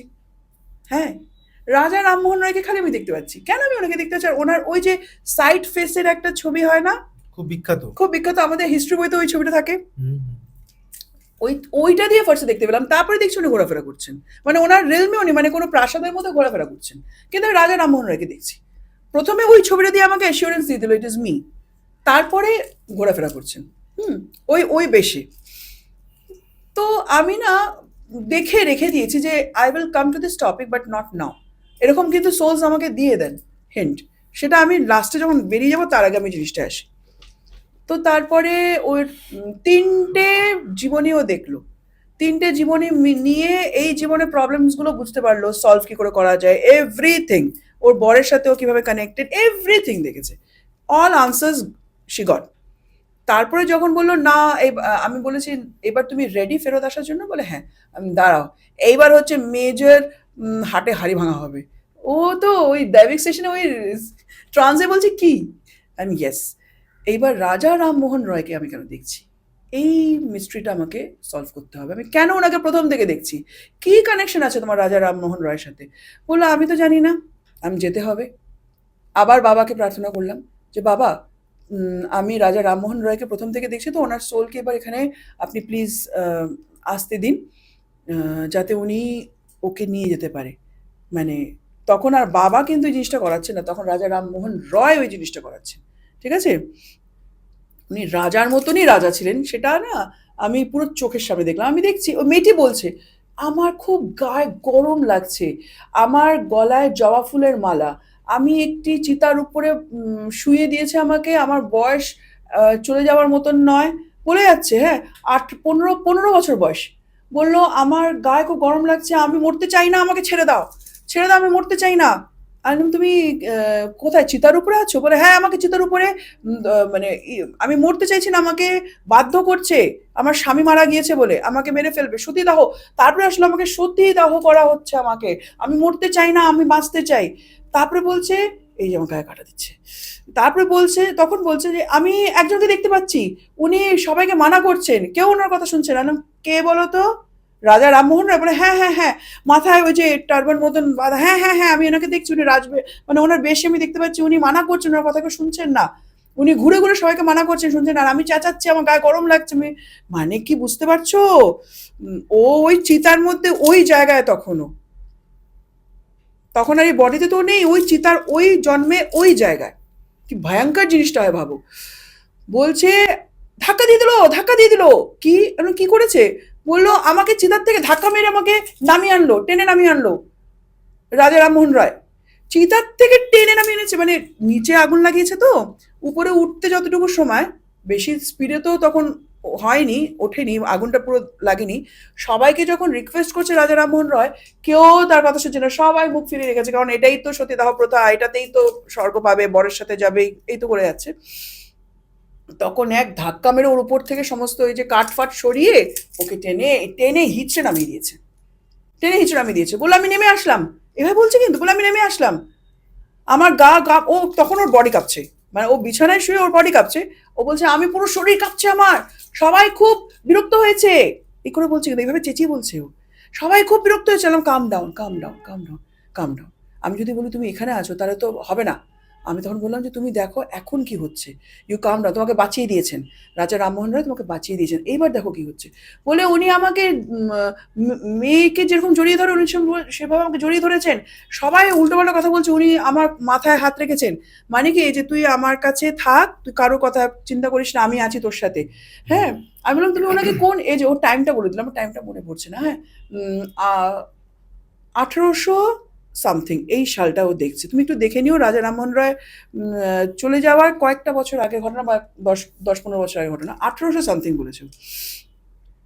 তারপরে বলছে আমাকে আশ্বাস দিচ্ছেন যে আমি ওনার বাড়িতে গিয়ে ওনার মেয়ে রূপে থাকবো, আমার কোনো চিন্তা নেই, ঠিক আছে। পরে বলছে একজন ভদ্রমহিলা বেরিয়ে আসলেন, আমি একটা বাড়িতে এসেছি, বিশাল প্রাসাদ, আমি একটা বাড়িতে এসেছি, ওই প্রাসাদের সামনে আছি, একজন মা বেরিয়ে আসলেন, উনি উনি রাজা রামমোহন রয়ের স্ত্রী, আমি তাকে প্রণাম করলাম, উনি আমাকে জড়িয়ে ধরলেন বুকে, ঠিক আছে। তার মানে তার স্ত্রীও কিরকম ছিলেন। শোনো, একটা পুরুষ তখনই সফল হয় যখন তার স্ত্রী বা কোনো মেয়ে তার পিছনে থাকে, কথাটা কতটা সত্যি ভাবো, হ্যাঁ না? তো ইকুয়ালি একটা মেয়েও সাকসেসফুল যখন তখনই হয় যখন তার স্পাউস বা তার যে পার্টনার তাকে হেল্প করে। তো শিবশক্তি এক না হলে কখনো এগোনো যায় না, মানে এটাই আর কি মিনিং। তখন আমি বললাম এইবার দেখো তো, তুমি বলে আমাকে একটা রুমে নিয়ে গেল যে আমি এখানে থাকবো, এবং বলছেন আমাকে যে আমার কোনো চিন্তা নেই, আমার কেউ নেই, আমি একা। তো আমাকে বলছে যে আমরাই তোর বাবা মা, মানে এই টাইপের, আমরাই তোর বাবা মা, তোর চিন্তা নেই, তুই এখানে থাক, আমাদের সাথে থাক। আমি বললাম এরপরে দেখো তো আর 2-3 বছর এগিয়ে যাও, যে তারপরে কি হয়েছিল, কারণ ওই সিনটার পরে তো আবার এগোতে হবে আমাকে না। বললো আমার জন্যে আহ, রাজা একটা পাত্র খুঁজেছে, ওর বয়স তখন 18 বলছে, 15, 16, 17, 18। বললো আমি নিজেকে দেখতে পাচ্ছি, আমি বেশ সেজেগুজে আছি, গয়নাগাটি পরে আছি এবং খুব ভালো আছি, ওই বাড়িতে খুব ভালো আছে, মানে এরকম পুরো খুব ভালো আছি আমি, এভাবে বলছে। বলছে আমার জন্য একটা ছেলে দেখেছে, ছেলেটি বলে দিল ওই যে আগেকার দিনে যেরকম ড্রেস পরতো না, ধুতি পরে আছে, ইয়ে, বলে আমার বর হবে সে, এবং সেও খুব উন্নত মস্তিষ্কের, মানে খুব থিঙ্ক প্যাটার্ন হেড সবার চাইতে। বললো উনি রাজি হয়েছেন আমাকে বিয়ে করার জন্য। ওনার বয়স কোথায় বলে, বলে ওনার বয়স 27 এরকম দেখছে, 27-28। বললাম আমি বললাম যে দেখো তো তুমি, আর আমরা বলি তো যে দেখো তো চোখের দিকে তাকিয়ে চিনতে পারছো কিনা। বলে কি এনার চোখের দিকে তাকিয়ে আমি বুঝতে পারছি এই জন্মে আমি একটি আমার টিচারকে খুব পছন্দ করতাম কিন্তু কোনোদিন বলিনি, ইনি সে। ওই জন্মে যার সাথে তার বিয়ে হয়েছিল, এই জন্মে উনি ওনার টিচার ছিলেন, যাকে উনি খুব পছন্দ করতেন কিন্তু কখনো বলতে পারেনি, কিন্তু টিচারও ওকে পছন্দ করতো কিন্তু বলতে পারেনি কখনো। মানে এইটুকুই আমার মনে পড়ছে, যদি একটু ভুল বলে থাকি তো আমায় ক্ষমা করে দিও, কিন্তু এটাই যে কানেকশনটা কীরকম করে দেখো সোল টু সোল থাকে। বললো আমি বুঝতে পারছি উনি আমাকে খুব পছন্দ করেন, মানে ওই জন্মের কথা বলছে, আমিও ওনাকে ভীষণ পছন্দ করছি। আর তারপরে বললাম এরপরে আরও 2-3 বছর হয়ে গিয়েছে, এবার দেখো তো বলে আমি খুব সুখে আছি, মহারানীর মতন সুখে আছি আমি, সোনা গয়নার মধ্যে আছি, স্বামীর সুখে আছি, স্বামী আমাকে ভীষণ ভালোবাসে, খুব খেয়াল রাখে, আমি খুব ভালো আছি। তখন আমি বুঝলাম যে কেন রাজা রামমোহন রয় আমাকে প্রথম থেকেই নক করছে, প্রথম থেকেই ওনার সোল। তো I am literally thankful to him, কি উনি আমাকে হেল্প করেছিলেন, দেখালেন যে উনিও, মানে হি ওয়াজ অলসো দেয়ার, যে এই মেয়েটি যে এসছে তার সাথে উনি কীভাবে কানেক্টেড। একজন না কয়েক বছর আগে আমি পড়েছিলাম গুগলে, যে রাজা রামমোহন রায়কে নিয়ে একটা আর্টিকেল লিখেছিলেন, I don't remember the name of that person, কিন্তু লিখেছিলেন যে এরকম সতী প্রথা ছিলই না নাকি, হ্যাঁ, হিস্ট্রিটা কি ভুল বলেছে, এবং মানুষ নিজের মতন মন গড়া কাহিনী বলে গিয়েছে, রাজা রামমোহন রায় নাকি সেরকম কিছুই করেনি, বরঞ্চ ওনার নাকি অন্যদের সাথে কানেকশন ছিল, অন্য মেয়েদের সাথে। আমি এইবার বলছি আমি যেটা দেখেছিলাম আমি জানতামই না, এবং আমি যে ভদ্রলোক এটা লিখেছে গুগলে, যাতা তো লেখাই যায়, কারণ রাজা রামমোহন রায় নিশ্চয়ই এসে ওকে মারবে না না। যে কেন তুই ভুল লিখছিস, ওনার দায় পড়েনি মারবে। কিন্তু আমার না কয়েক বছর আগে, তখনও কিন্তু এই ফিল্ডে আমি আসিনি, আমি কিন্তু এটা পড়েছিলাম, হ্যাঁ, কিন্তু আমার মাথায় না কোয়েশ্চেন মার্ক এসেছিল যে হোয়াট ইজ দিস, আমরা তো এরকম জানি না রাজা রামমোহন রায়ের ব্যাপারে, এরকম খারাপ একটা পোর্ট্রে করছে, এরকম তো উনি নয়। এটা আমার তখন এসেছিল কিন্তু আমি ভুলে গিয়েছিলাম। ওই আনসার আমাকে ওই দিন দিলেন, মেবি আফটার 7-8 ইয়ার্স, 7-8 বছর আগে আমি দেখেছিলাম, পড়েছিলাম আর্টিকেলটা, তখন আমার মাথায় কোয়েশ্চেনটা ক্লিক করেছিল। তারপরে আমি ভুলেও গিয়েছিলাম। এই 7-8 বছরে আমার বাবা চলে যান, মা চলে যান, আমি এই লাইনে চলে আসি, এতগুলো কেস হয়ে গিয়েছে, কিন্তু রাজা রামমোহন রায়ের সোলকে বোধহয় টাচ করে গিয়েছিলাম, কারণ আমি ওনার ব্যাপারে পজিটিভই ভেবেছিলাম। ঠিক আছে, ব্যাপারটা কি সামহাউ আমার মনে হয় বলতো দিদি, ওই যে অনেকে হয় না যেটা ফেমাস হতে চায়, নেগেটিভ ফেমাস হতে চায়। কি উল্টো পাল্টা যে হ্যাঁ, লিখেছিল না, যে লোক ওটা দেখো না পড়ে আমার ভিডিও নিজেরই ভিডিও খারাপ করে, লেগেছিল যে এটা তো নয়, হি ভিডিও ইজ করছে নট লোকে, লাইক দিস। ভুলভাল ভিডিও করে লোকে ভাবে যে বিশাল একটা কিন্তু দেখো, আমি যে মনে মনে ভেবেছিলাম সেটা কিন্তু ওনাকে ছুঁয়েছে, কিন্তু আমি জানি না। কিন্তু ওই দিন উনি আমাকে আনসারটা দিয়ে গেলেন, কি মানে রাজকীয় ওয়েতে উনি আনসার দিয়ে গেলেন, because he was the king. এবং উনি আনসার দিয়ে গেলেন এবং চিতার উপর থেকে মেয়েটিকে বাঁচিয়েছে, তাহলে কত বড় বীর উনি, কতখানি সাহস রাখে যে সবাইকে একদিকে করে দিয়েছে, আমি আমার মেয়েও আমার সাথে থাকবে, কেউ কিছু করতে পারবে না। তাই জন্য বলে যে তখনকার দিনে মানুষেরা না, অনেকে ছিল যে অনেক নিজের সত্তা নিয়ে অনেক মাতামাতি করেছে, অনেকে ছিল সত্তাকে দূরে সরিয়ে মানুষের জন্য ঝাঁপিয়ে পড়েছে। Raja Rammohan Roy definitely was one of those. উনি কেমন আছে এখন? দেখো, তাহলে আমি এনারই ছবি দেখেছি। হ্যাঁ আমি হ্যাঁ, এনার ওই ছবি যে দেখেছি। বাচ্চা কোলে নিয়ে, হ্যাঁ, হ্যাঁ। এনারই ছবি দেখেছো, এবং উনি খুব ভালো আছে এখন। ওনার হাজবেন্ডও আগেও নাকি বলছিল না? ওনার হাজবেন্ডের সাথে ওনার ওটা পাস্ট লাইফ 3টে দেখেছে, ওখানে ওনার কানেকশন আছে, ওটাতে Connection আমি আছে। যাইনি, কারণ ওটা ওনার প্রাইভেট লাইফের ব্যাপারে Private life কথাবার্তা আছে, হচ্ছে। হ্যাঁ, হ্যাঁ, আর এই লাইফে ওনার হাজবেন্ডের সাথে ওনার রিলেশন বললো যে হচ্ছে না ঠিক। আমি বললাম এইটা যে হলো না তোমার, ওখানে ক্ষমার সেশনটা যেটা চলে না, এইবার তুমি দেখবে চেঞ্জেস, একটুখানি চেঞ্জ আমাকে বলেছিল, আমার 2-3 দিনের মাথায় আমাকে বলেছিল যে একটু চেঞ্জ কিন্তু এসেছে, আরো আসবে, জাস্ট বি পজিটিভ, আরো আসবে। আর একটু এদিক ওদিক হবে, তখন কিন্তু হারিয়ে যেও না, বিশ্বাস মেলা, বিশ্বাস রাখবে, হবেই হবে। এবং তুমি রাজা রামমোহন রয়ের এত প্রিয়, তার মেয়ে রূপে উনি তোমাকে গ্রহণ করেছিলেন, সেটা তুমি দেখিয়ে গেলেন, তাহলে তুমি জানবে তোমার ক্ষতি কেউ করতে পারবে না, তোমরা দুজন ভালোই থাকবে। তবে হ্যাঁ, ওই একটু মনে আমার খারাপ লেগেছিল যে সেই জন্মে যিনি স্বামী ছিলেন, যে ওর এত কেয়ার করতে, এই জন্মে উনি প্রফেসর হয়ে মানে টিচার হয়ে এসেছিলেন, কিন্তু সোলও বুঝে গিয়েছে, কিন্তু এগোয়নি। হয়তোবা এপিসোড ওই অবধি ছিল, হতে পারে। একটুখানি কষ্টের একটা টাচ আমার লেগেছিল। কিন্তু বিশাল বড় থ্যাঙ্কস, কি ব্রাহ্ম সমাজের অনেক দুর্নাম অনেকে করেছে, ওরা এই করে না, ওই করে না, সে করে না, কিন্তু ব্রাহ্ম সমাজের যিনি মানে নামকরণ করে গিয়েছিলেন, উনি কিন্তু সেই নামকরণের মূল্যটা রেখে গিয়েছিলেন, মানে হাওয়ায় পোলাও বানিয়ে যাননি, উনি প্রুফ করে গিয়েছেন। এটা তো একটা ঘটনা উনি দেখালেন, এবং কতজনকে যে উনি হেল্প করেছেন, এবং তার সাথে তার স্ত্রীও। আমি সেই মাকেও প্রণাম জানাই, দুজনকেই প্রণাম জানাচ্ছি, যে তাদের মতন মানুষও আমাদের পৃথিবীতে জন্ম নিয়েছিলেন, যার জন্য আমরা উপকার পেয়েছিলাম। থ্যাংক ইউ দিদি। আর আজকের পডকাস্টটা খুবই অন্যরকম হয়েছে, ইমোশনাল হয়ে গেছিলাম, তারপর গলা ভারী হয়েছে দিদি। কিন্তু এরকমই হয়, হুম সেশনসগুলো এরকমই হয়, যাতে আমরা ঢুকে যেতে পারি এবং ফিল করতে পারি। হুম। আর আমার পারপাস অফ লাইফ তো বলেই দিয়েছি আমি। একদম। আর এটাও বলেছি, উল্টোপাল্টা কমেন্ট করার আগে একবার ভাববেন যার ব্যাপারে করছেন আর সে একটা যদি জিনিস, ফসে। উল্টোপাল্টা কমেন্ট করবে, আমিও পড়ি। হ্যাঁ, হ্যাঁ, আমি তো block করে দেবো, আমার ব্যাস। কিচ্ছু না, এখানে আমি কিছু, এইবার হচ্ছে যাদেরকে নিয়ে বলেছি তারা কিন্তু ম্যাক্সিমাম ডিভাইন সোলস, তাদের একটা উফ কিন্তু আমাদের বিশাল বড় হয়ে লাগবে, ঠিক, এটা বলে দিলাম ঠিক। আমি। এইবার আর আপনাদের উপর আমি ছেড়ে দিলাম। আগের বারেও আমি করেছিলাম, এইবারও ব্লক করে দেবো, আমার কোনো কিছু না না, যায় আসে না। দেখো, বা তার একটা মানুষ লিমিটেশন থাকে, একটা মানুষ লিমিটেশন। যদি আমাকে ছোট করে মানে ছোট করার চেষ্টা করে ভালো থাকে, থাকুক, তারা যদি সেটাতেও খুশি হয়, তাহলে আমিও পজিটিভ হিসেবেই কাজ করছি।